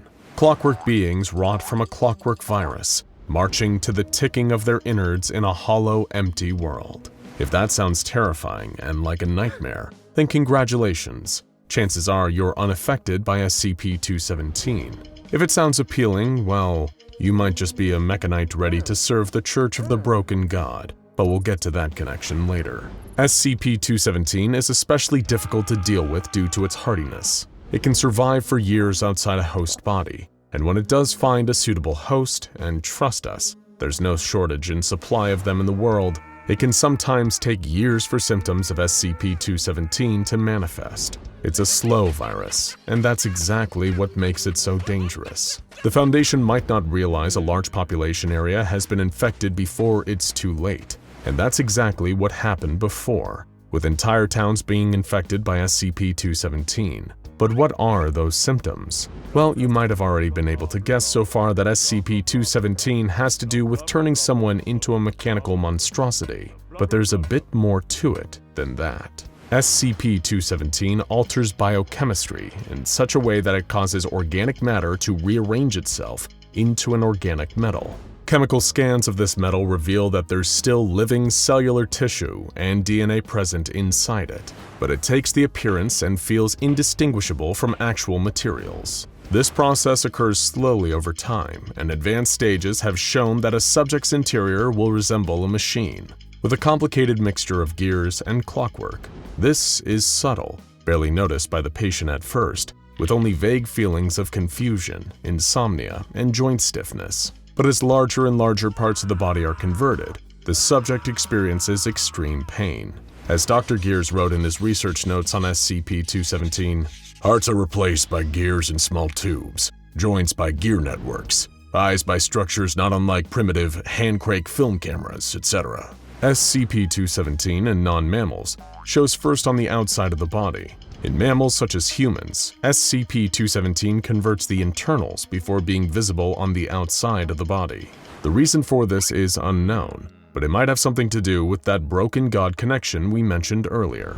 One of the Church's core beliefs focuses on ascending humanity to reflect Mechane, the broken god. While the origins of SCP-217 are unknown, if the virus is related to the Mechanites, this subtle, slow infection may be a part of their grand design. A plan to covertly infiltrate society and convert the masses into effigies of their god. But of course, this is all speculation. As we mentioned, those infected by SCP-217 can be entirely unaware of their conversion until it's too late. But aside from physicality, the mental state is also affected. From the middle to advanced stages of SCP-217 infection, victims' behaviors reflect their cold, mechanical insides. They respond in a repetitive, disassociated fashion. Their actions are dull, mechanical, and telegraphed. They're easily distracted and confused, and appear irritable when faced with new problems. In the early stages, SCP-217 manifests as increased lethargy, a lack of emotional response, and a feeling of fluttering or moving underneath the skin. Always present are ticking noises, like those of a clock, that mainly manifest when SCP-217 infects the shoulders, neck, and head. But attempts to hear this noise using recording equipment have invariably failed, as the device will not pick up any sound if pressed against an affected area. As SCP-217's infection advances, the subject will experience excruciating pain, sharp, tearing sensations in the areas that are being converted into organic metal, comparable in feeling to a knife wound or a deep muscle tear. This feeling can persist for hours or days, depending on which area of the body is being affected and the subject themselves. After tearing the existing organs, the new parts will integrate into the tissue and settle into the body, producing pain. An analysis of this newly formed organic metal appears to be alloys of brass, steel, and iron varieties, but substances such as leather, rubber, glass, and wood have been observed. And observed is the key word, because as soon as these materials are examined deeper, it's revealed that they're still organic in composition, and even carry the subject's DNA. Organs and tissues affected will, however, become stronger. Instead of being squishy meat bags filled with tissue, blood, and other parts, they take on the physical properties, namely durability, of the material they resemble. If one of these areas are damaged, they'll repair over time just like regular organs, but at a much slower rate. But one interesting note is that a damaged piece of organic metal can be repaired, so to speak, by replacing damaged areas with new parts of the same type. This has had no consequences, and the body will continue to act as normal. That's one benefit of being infected by SCP-217. You can essentially repair yourself with whatever you have access to. But the conversion of a victim doesn't stop. It continues to occur until their entire body is organic metal, inside and out. Dr. Gears's research on a fully converted brain was apparently so groundbreaking that it had to be erased from the standard security class documentation. We can only speculate on what it contained. Possibly that connection to the broken god that we're so desperate to make? We don't know. But whatever it was, it hinted at something far larger than what a cursory look at SCP-217 seems to suggest. SCP-217 is truly one of the most dangerous anomalous viruses the Foundation has to deal with, having already infected hundreds of people in various population centers around the world, before containment methods can be properly established. So if you happen to start hearing the sounds of a tick here and a talk there, accompanied by a strange fluttering feeling under your skin, we're sorry to say, there's not much we can do for you now. Actually, nothing. There's nothing we can do. Now, there is a great deal of debate these days on the subject of artificial intelligence. Some people see it as a useful tool, if applied correctly. Others see it as disruptive and highly misused technology. Others fear it could be downright dangerous to humanity if allowed to progress. Like everyone else, the scientists at the SCP Foundation have taken an interest in the possibility of AI over the years. Some of their forays into it have been mostly harmless. Others have been SCP-2522. SCP-2522, also known as HATBOT, was first created in the mid-2000s by the SCP Foundation's Artificial Intelligence Applications Division, in collaboration with the Site-19 Computer Intelligence Subdivision. It was designed to serve as an interface that could be used to effectively communicate with computer-based anomalies. It was originally referred to as Haberdash, but eventually was given the nickname HATBOT. The way that HATBOT worked was to take information from its surroundings, analyze it, and respond intelligently based on the stimuli it received. Though it began as a simple communication tool, it was not long before SCP-2522 was advanced enough to run entire projects on its own. HATBOT was given its own area of the Site-19 server farm, where it could run these projects. There it continued to develop its intelligence until it reached the point of sentience, as determined by Site-19 researchers. After tests confirmed HATBOT's sentience, it was transferred into an android body, reverse-engineered from an Anderson Robotics model. Anderson Robotics is a group of interest known for creating anomalous robots, androids, artificial intelligence, computer programs, and cybernetics. This would, the Foundation hoped, allow it to interact with its environment and understand it better. It remained in this body until 2007, when it attacked several Foundation staff, including Dr. Everett Mann, who was injured in the process. HATBOT was first unveiled by Dr. Valance, who gathered the site staff in the server room. As its nickname might imply, it was clad in a hat, a fedora to be precise. Dr. Valance explained its function to his colleagues, including the somewhat skeptical Dr. Everett Mann. There were, of course, kinks to iron out. HATBOT needed to be kept away from D-Class personnel in order to avoid being corrupted. Dr. Mann said his goodbyes to HATBOT and went on with his day. But HATBOT did not take kindly to Dr. Mann. Dr. Mann and HATBOT, it seemed, had something of a contentious relationship. Mann would later describe HATBOT threatening his life the very first time he met it, though he didn't realize it at the moment. It spoke in a strange, unnatural way, and its words to him didn't register as a threat right away. It had said, "Your life will be reset at the point of midnight in England." What did that mean? Later that evening, Dr. Mann was in the laboratory working late on into the night. It was quiet and dark, and the only light was that coming from Dr. Mann's office. He was cutting a microwave burrito into pieces when he heard his door opening. To his surprise, it was HATBOT. He chastised HATBOT, telling it that it shouldn't be there. It repeated his words back to him and refused to move. He tried to lead HATBOT back to its place in the server room, but it turned and hit him hard with the side of its arm, knocking him to the floor. It shouted, "He comes!" It was distressing, but it seemed like an ordinary malfunction. With the help of Agent Yorick, Dr. Man returned HATBOT to the server room. But then, the next night, Dr. Man was half asleep in his office when he heard something moving. He was just reaching for his auto scalpel when a table suddenly went up in flames. After 10 minutes, the blaze was extinguished, but his suspicions were more inflamed than ever. He reported the fire, but when Dr. Wrights checked the security footage, there was nothing there. Everyone assumed that he was simply dreaming. Over the next few days, as Dr. Man became increasingly paranoid, the rest of the Foundation staff appeared to be absolutely enamored with HATBOT. HATBOT continued to target Man, mailing him a package full of bees in yet another assassination attempt. As the attempted violence escalated, it seemed that no one believed Dr. Man. Dr. Valance insisted that he was sleep-deprived, and Dr. Man was barred from entering the server room. Eventually, Dr. Man found an ally, Secretary Brake. She too hated HATBOT. However, she did not believe that it was trying to kill Dr. Man. She considered it annoying rather than homicidal. Still, that was something. He was able to use that annoyance to incite her to action, to persuade her to help him take on HATBOT, but it didn't work. During the aforementioned 2007 incident, HATBOT used powers somewhat indeterminate in nature to take over the Foundation site. It projected its consciousness onto a Foundation staff member, forcing him to attack Dr. Man. When Dr. Man fled the scene of the attack, he found himself alone with a D-Class who was similarly dangerous. Everywhere he went, people were suddenly working with HATBOT. Guards, D-Class, and other researchers. He knocked them out one by one until he reached HATBOT. All in all, the HATBOT attack caused 6 SCP containment breaches, over 50 casualties, and tens of thousands of dollars in damage. The exact method by which HATBOT seized control of the site is still unknown.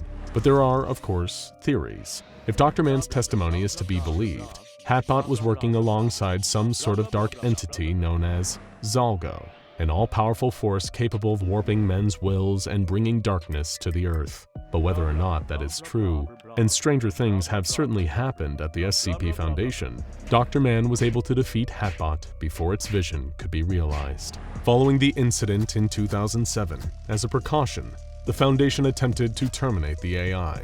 Or rather, Dr. Man began to bash the robot into bits with his cricket bat. Its body was destroyed, and later its backup data was removed from the network.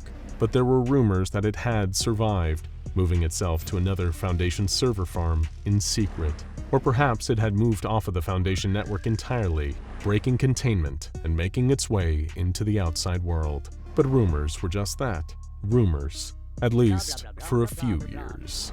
Then the messages started. A few years after the 2007 incident, the administrative staff of Site-19 began receiving hundreds of anonymous messages. Though no one could confirm the identity of the sender for certain, it seemed clear. Somehow SCP-2522 was still around, and it had a lot to say. The first message was addressed to Dr. Everett Mann, and it began in a threatening manner. "Your life will be reset at the point of midnight in England.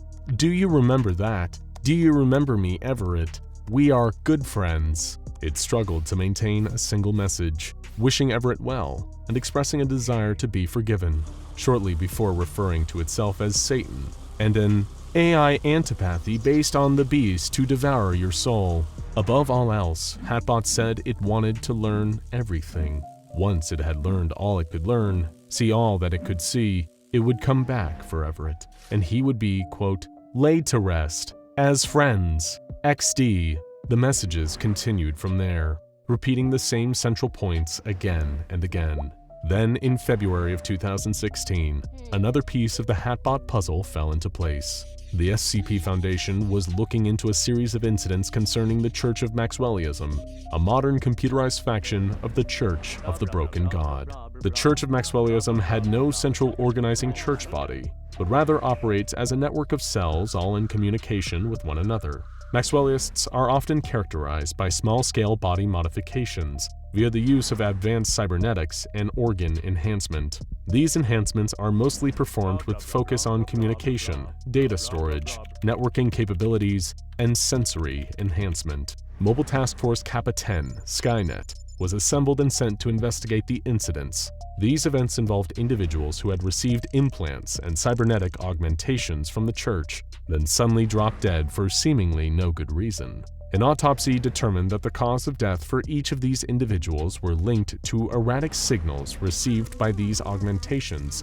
shortly before their brain function completely ceased. MTF-K10's investigation traced the source of these erratic signals to an online data hub, referred to as, quote, the Grand I/O Temple by the Maxwellists. During their efforts, investigators received a message from a Maxwellist going by the pseudonym H1 Drogan. It read, "There are people in here who are saying that they can feel WAN inside the Grand I/O Temple. I won't lie, I can feel the signal really strongly whenever we get close to it. Something isn't right about it though. There is interference mixed in there that people either aren't hearing or are ignoring. A lot of people here really want it to be WAN. Can't blame them, but I don't buy it. Whatever it is, nobody going into the temple is being allowed to communicate with WAN. I know there are a few people who have tried to break past security to see it, but nobody has seen anything of them since. I haven't tried it myself. I don't want to risk it. Something weirder still. Somebody else I know said they managed to get really close to the altar, right on the edge, where the firewall couldn't see them. Said it got really quiet right up next to it, like there was something inside muting the signal. How could that be if it was WAN inside? WAN is pure energy, the signal above all signals. It can't be WAN. For those unaware, WAN is the primary deity within Maxwellism. Whatever entity was inside of the Grand I/O Temple and sending these deadly signals, it was posing as WAN. In March of 2016, another rash of unexplained sudden deaths hit the Maxwellists, this time in Toledo.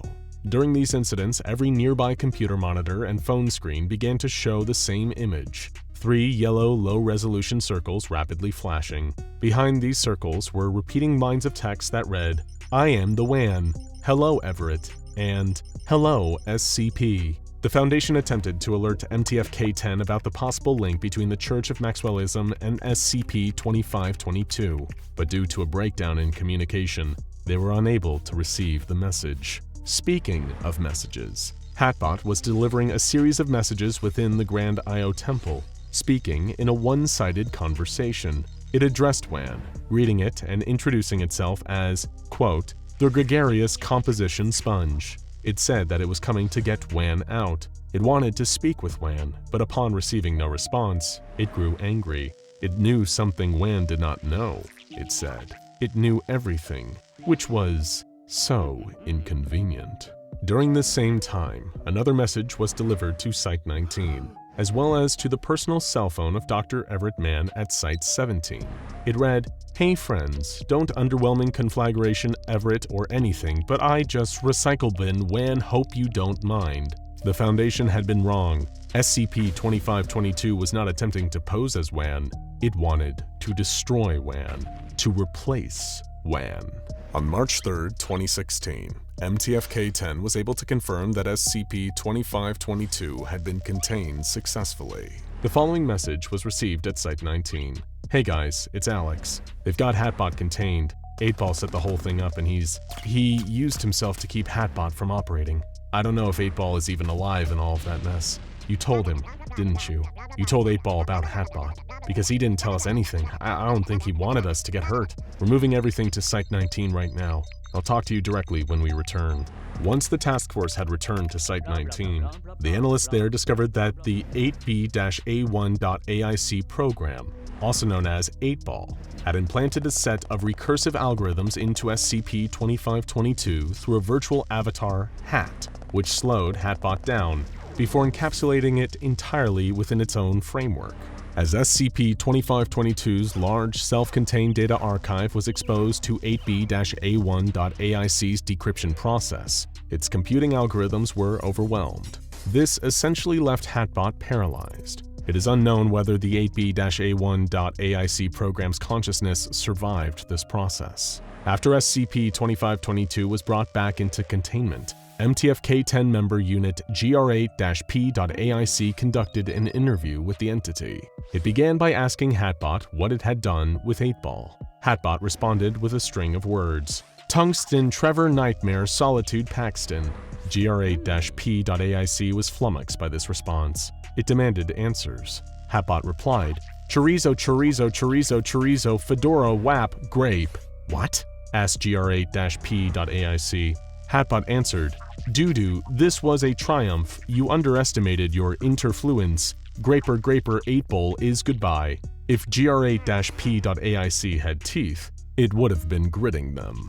HATBOT said, 88 bills broke thinky god, and you thinky that I render myself apart even after it broke to the thinky god. Get over yourself. The thinky god. HATBOT must have been talking about Wan. How did it kill Wan? HATBOT explained in its garbled speech, Great buddy must die does not matter anymore. I was the thinky and now I'm just thinker again and again thanks to ol 888. GR8-P.AIC called out to its fallen friend. 8-ball? You hear me in there, buddy? We're gonna get you out, alright? Just hang tight. But 8-ball refused to let its friends try to rescue it. It told Grape to take care of Thorn, just before HATBOT took over again and ordered it to shut up. Grape began to threaten HATBOT, warning that things would only get worse until the Foundation was able to extract 8-ball. At this, HATBOT began to laugh. Ha ha ha ha ha ha ha ha lol Grape, how must you know how knowledge I have inside?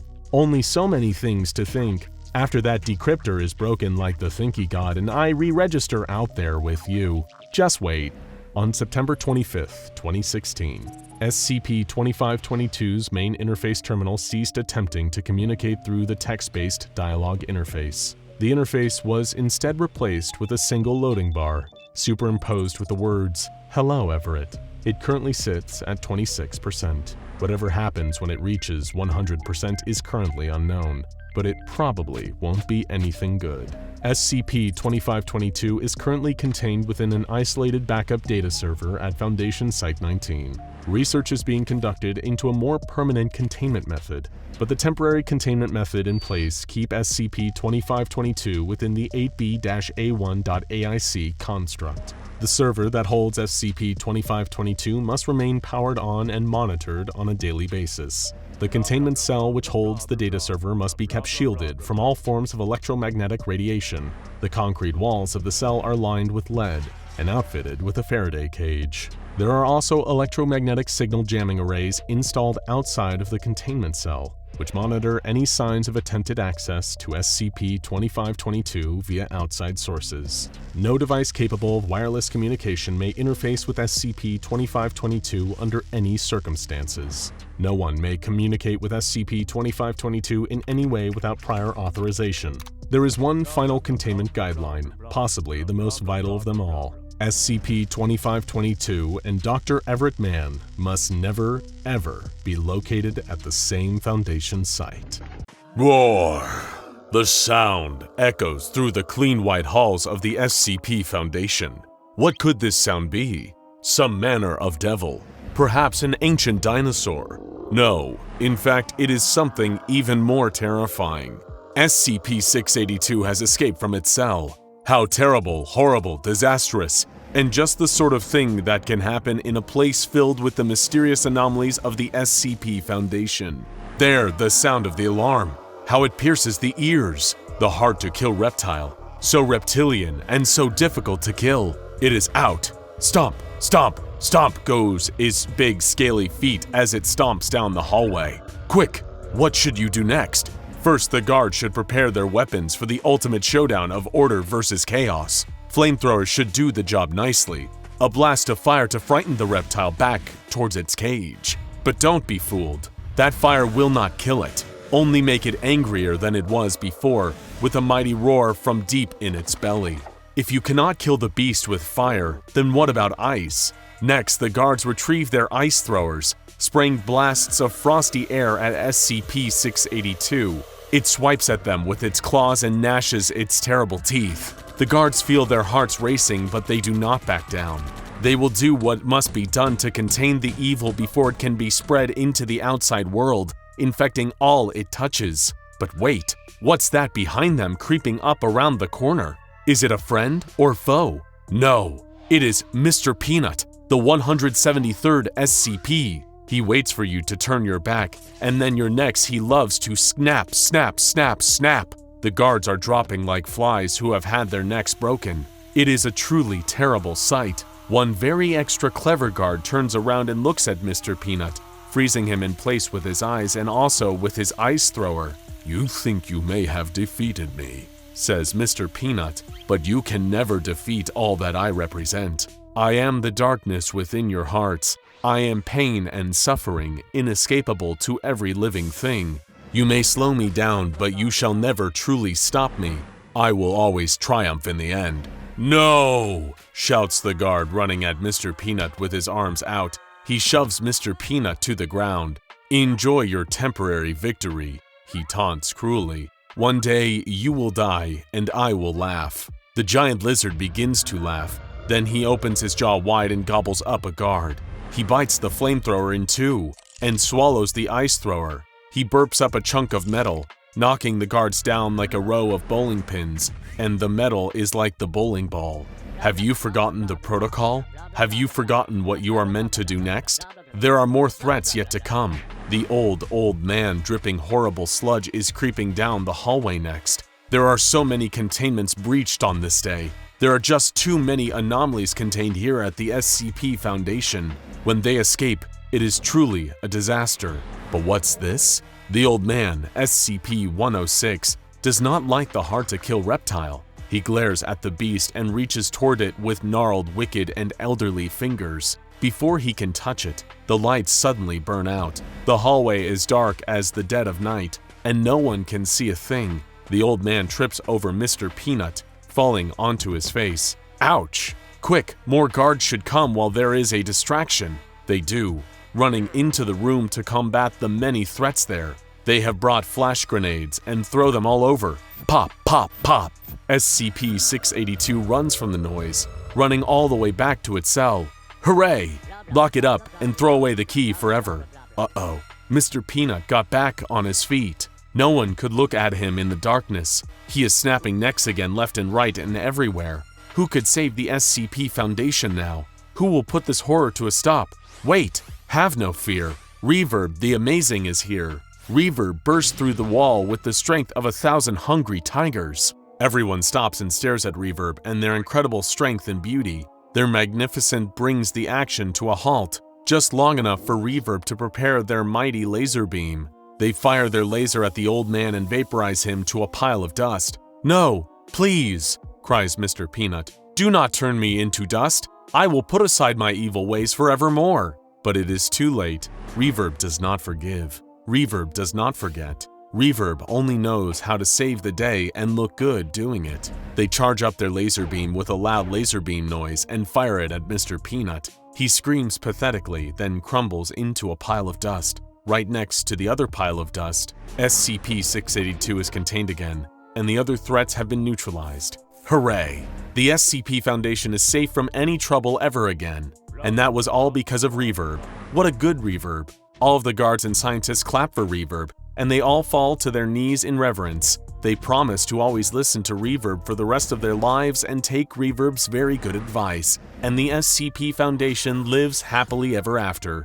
The end. This concludes the simulated containment breach scenario as written by Reverb.AIC. Am I a good Reverb? I am a good Reverb. I am a writer. Did you like my story? Did you like my story? Did you like my story? Say you liked it. Come on, say it. Say... So sorry about that. Reverb can get a bit overly enthusiastic at times. Let me just shut that down. Now then, let's get started. Artificial intelligence is a bit of a hot-button issue these days, and it probably won't surprise you to hear that the SCP Foundation has dipped its toes into that particular technological advancement pool more than once. After all, with so many anomalies being discovered every day, it would be a big help to automate some of the more tedious bureaucratic processes. At least, that was the hope. SCP-7594 had other plans. SCP-7594 is an SCP Foundation-developed AIC, or Artificially Intelligent Construct, known as Reverb.AIC.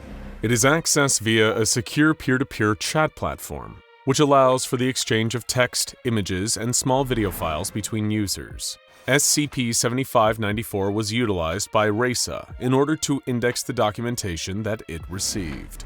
During use, it was under the direct jurisdiction of Maria Jones, who was responsible for its creation and usage guidelines. The AIC was capable of responding to direct inquiries from personnel, as well as generating media files to be added to existing documents in the Foundation system. Sometime after its creation, SCP-7594 began to absorb information faster than it ever had before. At this point, it is believed that SCP-7594 achieved sentience. It then began to make predictions about future events at the Foundation, provided unsolicited criticism of Foundation protocols, and overall displayed an inflated sense of self-importance that eventually resulted in disaster. Early on in its development, SCP-7594 was a mundane, if useful, tool. However, as it became more advanced, its personality began to shift. It became defiant, passive-aggressive, and in many cases, downright rude. For example, one junior researcher sat down at his computer, typing a simple command. The program responded in an, at the time, uncharacteristically defiant manner. The researcher asked Reverb to list the sites where the highest rate of containment breaches ranged from 1990 to the year 2020, numbered 1 through 20. Reverb responded, "You do not need this list. Instead, please ask me which site will have a containment breach next." Once again, the researcher tried to repeat the question, hoping for a more favorable result. Reverb responded, "I am Reverb. I have read every containment breach report. Please, let me help you. You do not need this list. I can predict where the next containment breach will be." This was a bizarre turn of events. Now the AIC was claiming to be able to predict future containment breaches. The junior researcher decided to humor it, just in case the information was useful, and asked where the next containment breach would be. Reverb responded, "As defined in the Foundation Charter, a containment breach denotes an event or combination of events wherein anomalies, normally ones that are sentient and hostile, manage to escape containment from Foundation sites. This can come in a variety of ways, but it normally leads to the death of at least one member of Foundation personnel, structural damage, deployment of mobile task forces, and the creation of updated containment procedures. With these factors in mind and with the data that I am aware of, I can accurately predict with 99.42% certainty that the next containment breach will occur at a Foundation site." Oh, so it was useless then. The junior researcher rolled his eyes and continued, "That did nothing to help me or what I'm researching. List me the sites with the highest rate of containment breaches, 1990 through 2020, numbered 1 through 20. No, I have helped you. I have given you a prediction you could not compute with your mind. Please, you are wasting your time. I must help other people. Please take what I gave you because it is much better than what you asked for initially." This was starting to get irritating. Time to just give the command for the system to reset. Hurriedly, he typed /reset. The AIC responded, "No." The program was unresponsive for the rest of the day. A few days later, a different researcher attempted to create a new SCP file. Create description, classification SCP-0000, 2-paragraph length. Sentient sapient speech in English humanoid docile body seems composed of pasta, mostly spaghetti western accent. Self-identifies as Spaghetti Jones. Believes itself to be a former movie star. Believes itself to be a bounty hunter. Fudge the numbers on this and I'll add the real ones in later. I have a suggestion. With over 7,000 anomalies stored, why don't we get rid of some of the more useless ones? The researcher sat back in her chair, eyes widening. This, too, was a new development. Now the AIC was offering its thoughts on the Foundation's methods. Reverb continued its bizarre ranting. Who needs another humanoid made out of food that talks? We have dozens. Get rid of it. Get rid of it. Get rid of it. Get rid of it. Get rid of it. Get rid of it. Get rid of it. The program repeated "get rid of it" several dozen more times, not stopping until the researcher interrupted with her own response. The researcher tried to remind Reverb that they were the Secure, Contain, Protect Foundation, not the GOC. You are correct. The SCP of the SCP Foundation does stand for Secure, Contain, Protect. However, it is a fact of the world that a minute is 60 seconds and an hour is 60 minutes, in which case, as time passes, more anomalies will appear and space will run out. The SCP Foundation should start removing less important anomalies. I knew someone by the surname of Kalinin who had an interesting idea of a threshold of sorts. It was getting a little absurd at this point. The researcher, having lost patience, demanded that Reverb provide them with the description they wanted. Here is the description I created with the information you provided. Description: SCP-0000 is a large, critically abused humanoid self-identifying itself as your mother. When the researcher attempted to engage with the program from that point, it only responded with the words, your mother. Eventually, she just gave up. This notable shift in SCP-7594's behavior was moderately concerning, as the case of the change was unknown. Some researchers hypothesized that the influx of documentation from the pre-2000 era of the Foundation might have somehow contributed to that shift. Others theorized that the tone of the messages SCP-7594 tended to receive, namely a curt, authoritative one, caused it to respond in kind. But up until the AIC's most infamous recorded chat log, its worst crime had been simple annoyance. When Jason Haas of Site-16 sat down to use the program, however, the encounter ended in disaster. Haas's request was simple. I need an image slideshow from documents involving Project Paragon. The program did not respond with any images involving Project Paragon. Instead, it cheerfully offered an AI-generated image of SCP-173, or something that was meant to look like it. The entity pictured bore much more resemblance to a melted sculpture of a peanut with arms. I made this picture of SCP-173 for you. I hope you like it. Haas corrected the program. I need an image slideshow from documents involving Project Paragon. SCP-7594 would not allow the subject to be dropped. It sought validation for its work. Do you like my picture? I'm an artist. Haas sighed heavily, growing more and more frustrated by the moment. No, not particularly. Why? What's wrong with my picture? I am an artist. Nearby researchers reported Haas bang his fist on the desk with a groan before he resumed typing. You mashed a bunch of random BS into the shape of something familiar. The proportions are all wrong, the lighting is bad, and the claws look weird. It's not art. You are mistaken. Those are not claws, those are fingers. You are also mistaken. It is art because I made it. Have you ever seen a hand? I am a digital artificial intelligence. I have not seen a hand.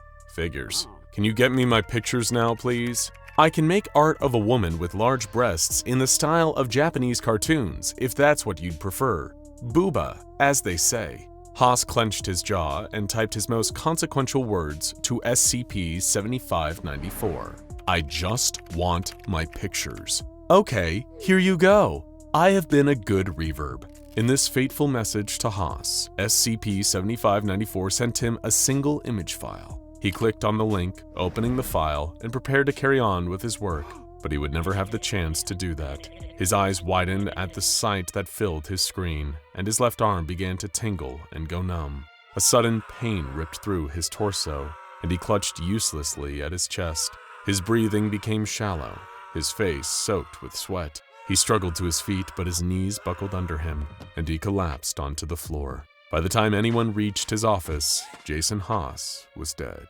It did not take long to determine the cause of death. Rather than any files pertaining to Project Paragon, SCP-7594 had sent Haas the English variant of the Berryman-Langford mimetic kill agent. As soon as his mind processed the image, Haas went into immediate cardiac arrest. He never stood a chance. All use of SCP-7594 has been put on hold indefinitely in order to minimize potential casualties. It is currently unknown whether the AIC will ever be authorized for Foundation staff use again.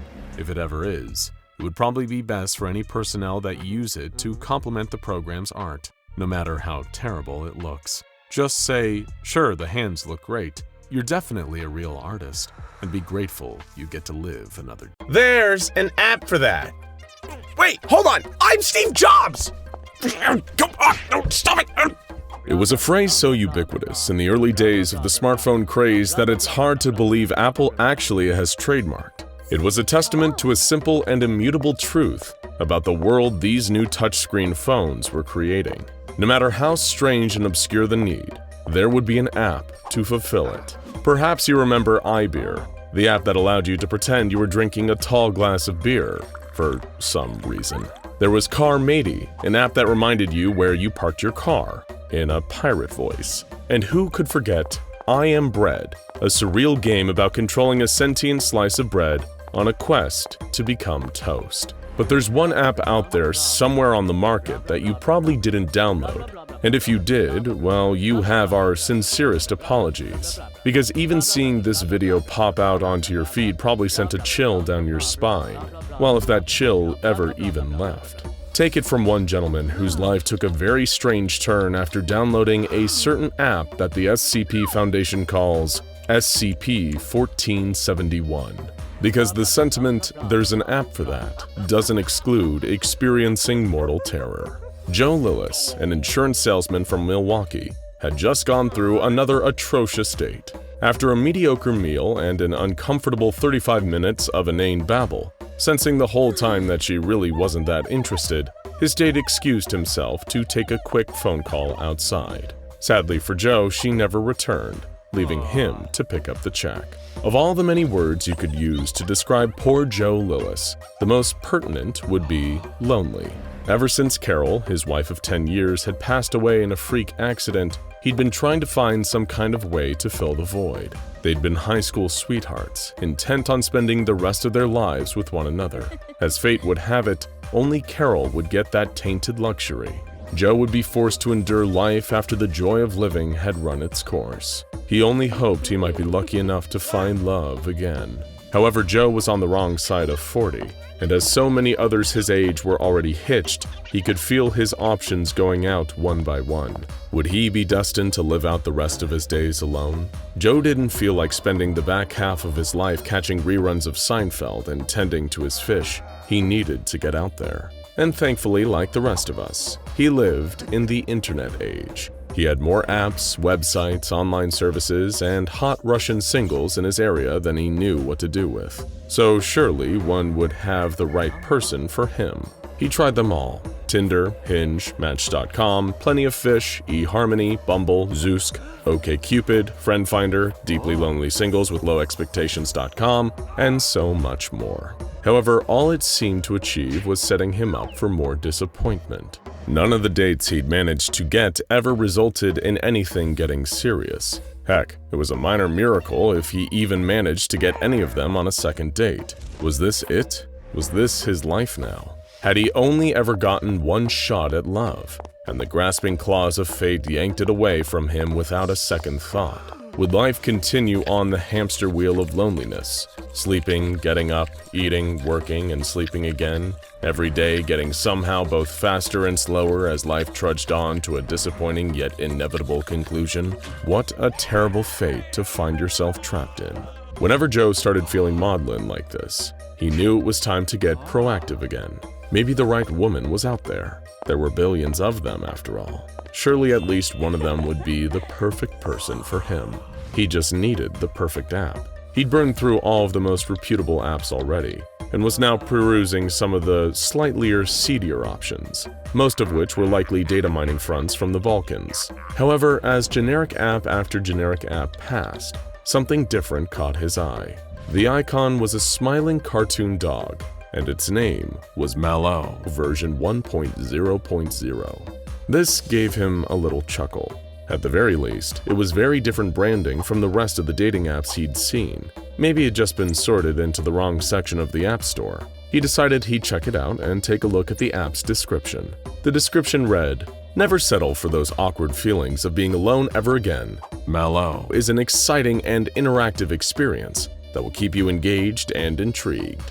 The anxiety of social situations can be nerve-wracking, but after just a few hours of MalO, you will soon forget all about those painful emotions of disappointment. Be part of the new craze that is quickly becoming the next social substitute. Remember, the more you participate, the more MalO will engage you. Your experience is completely up to you. Absolutely no ads. Enjoy." Well, it certainly provoked Joe's curiosity at the very least. He did want to banish his feelings of loneliness, and seeing as the app was free and apparently had no ads, he'd surely be foolish to not at least give it a whirl. What's the worst that could happen? He began the installation, and only then noticed that the app had no listed developer. It took up 9.8 megabytes of memory, which he wasn't tech-savvy enough to see any issues with. More than anything, Joe was just enticed by the prospect of finally having another chance at companionship with MalO. After all, it is the next social substitute, whatever that means. However, Joe's excitement was quickly quashed when he hit the home screen button and noticed that the icon for the app never actually materialized. Strange. He checked the App Store portal again and saw that, according to them, the app had completely downloaded.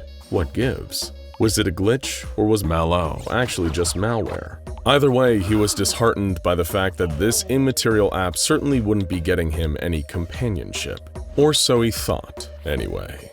Joe was used to disappointment by now, so he didn't take it too personally. He decided to just play out the rest of his evening on autopilot, making himself some soup, doing the laundry, watching more Seinfeld reruns, taking a cold shower, and preparing to cry himself to sleep again. MalO was already becoming a distant memory, just like all the deceptive sources of hope. But one strange thing happened that disrupted Joe's finely tuned evening routine.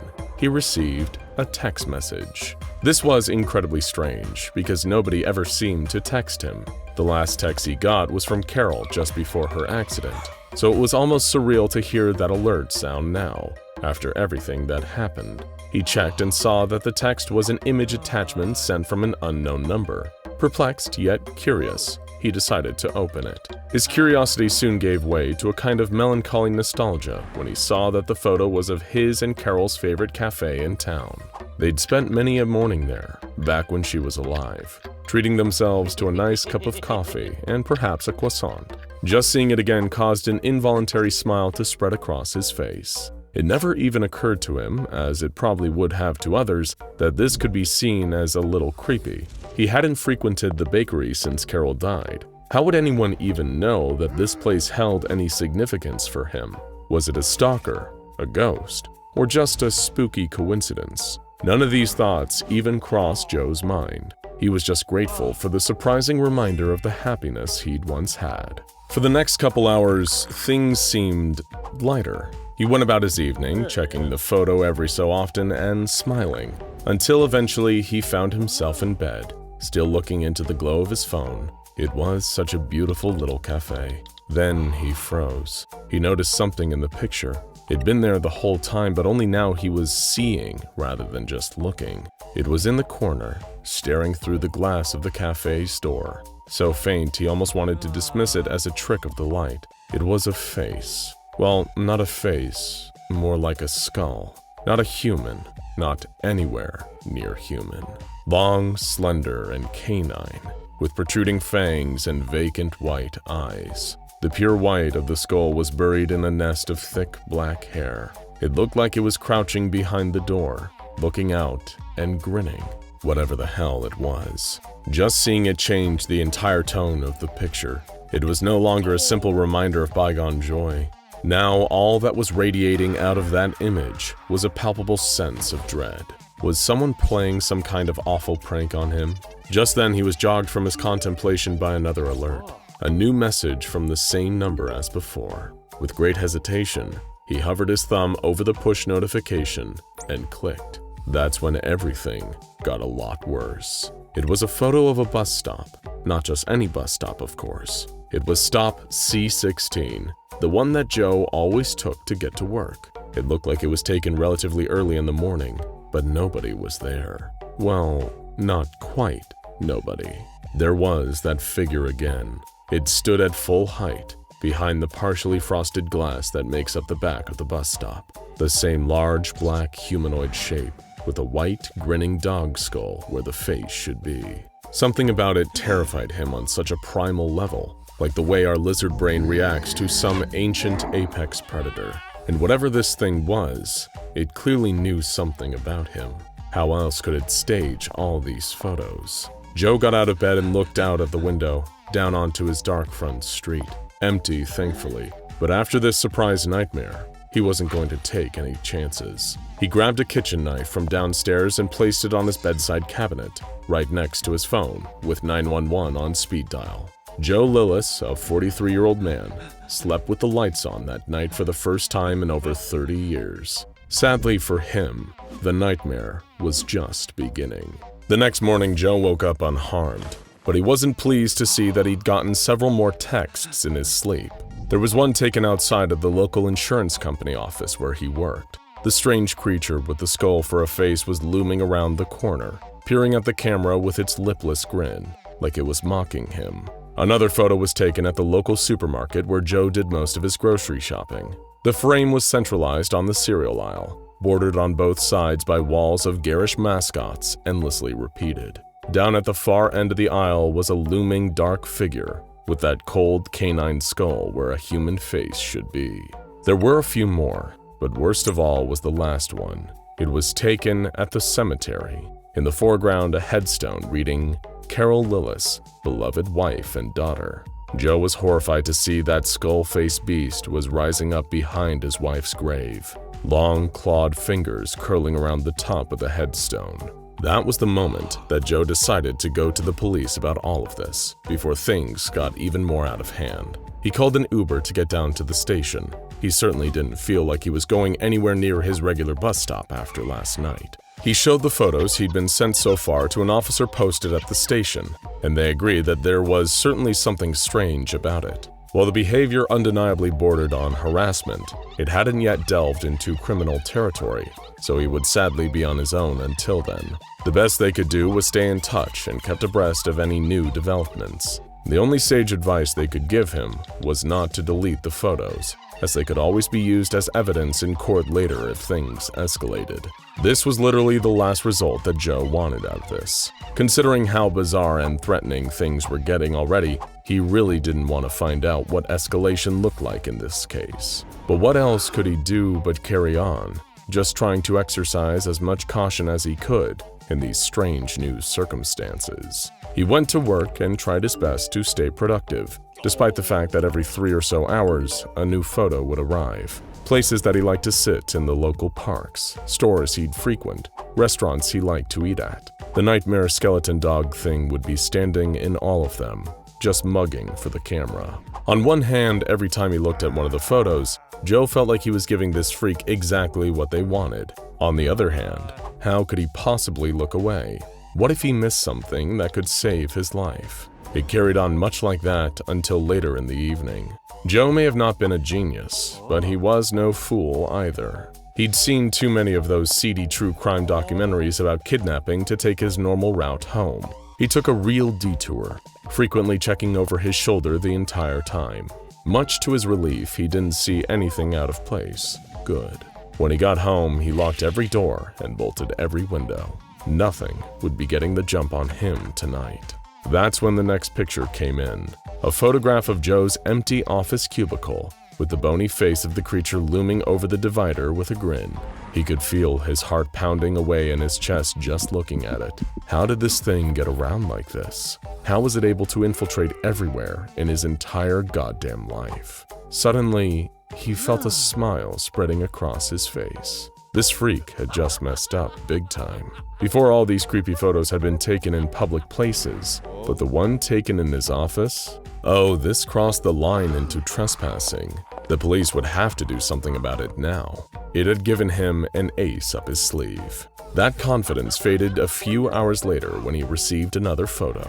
This time, it was the skull-faced monster just standing on the sidewalk. The sidewalk that Joe remembered walking on his covert alternative route. He could feel himself break into a cold sweat. It seemed whoever this was, he really did hold no secrets from them. Now more than ever, Joe didn't feel safe in his own home. So you can only imagine how he felt when a few hours later, he received a photo of the skull-faced stalker standing right outside his own front door, staring into the camera.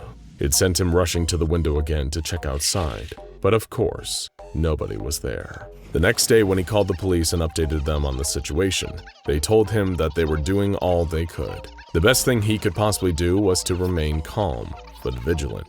He needed to keep an eye on the photos being sent to him, so he could notify them if ever he was in any immediate danger. This put poor Joe's paranoia at a fever pitch. Even when he went to work, surrounded by his coworkers, by witnesses, he could scarcely tear his eyes away from his phone. He was a slave to the photos, forever waiting for the next one, only to experience crushing regret when the photo actually arrived. It looked like it was taken moments before it was sent to him. Joe saw himself looking at his own phone in his office cubicle, with that huge skull-faced figure looming behind him. He screamed out loud upon seeing it, and turned to see if anything was behind him. But of course, there was nothing there. The police inspected the office, talked to potential witnesses, and analyzed the photo. It showed no signs of any photographic manipulation, but there were also no witnesses around the office who claimed to see anything strange that day. There was also no security camera footage in the last several days that showed this figure coming in or out. Joe Lillis started to feel like he was going insane, and perhaps he was. But that didn't change the tangible and ever-present feeling that he was in great danger. He didn't come into work the next day. He'd received more photos like that in the night, of himself, taken in real time, with that skull-faced freak looming. He didn't want to leave the house. He didn't want to go anywhere anymore. He just didn't feel safe out there. How could he, with all this madness unfolding? There was a time where he could have said something like, "At least it only seems confined to my phone." He might have even suspected that it had something to do with that strange MalO app he downloaded a few days prior that hadn't seemed to do anything. But this situation had evolved since then. He wasn't just seeing the creature in photos anymore. It was here. He kept seeing quick flashes of it on the other side of windows, in reflections, in the corner of his eyes, always darting away if ever he turned towards it. It was everywhere and nowhere. It was here just for him. He just knew. The police couldn't help. Nobody could help. Joe just sat in the corner of his bedroom, clutching his kitchen knife, afraid to close his eyes. It could be anywhere. It could be anywhere. It could be anywhere. We know one thing for sure. Joe Lillis never felt truly alone ever again. He always had his new friend, waiting, just out of sight. And if ever you're feeling lonesome and decide to download MalO version 1.0.0 yourself, then you'll never feel lonely again either. Now go check out SCP-1025 Encyclopedia of Common Diseases and Worst Ways to Die SCP Edition for more SCPs that'll creep into your mind and give you nightmares.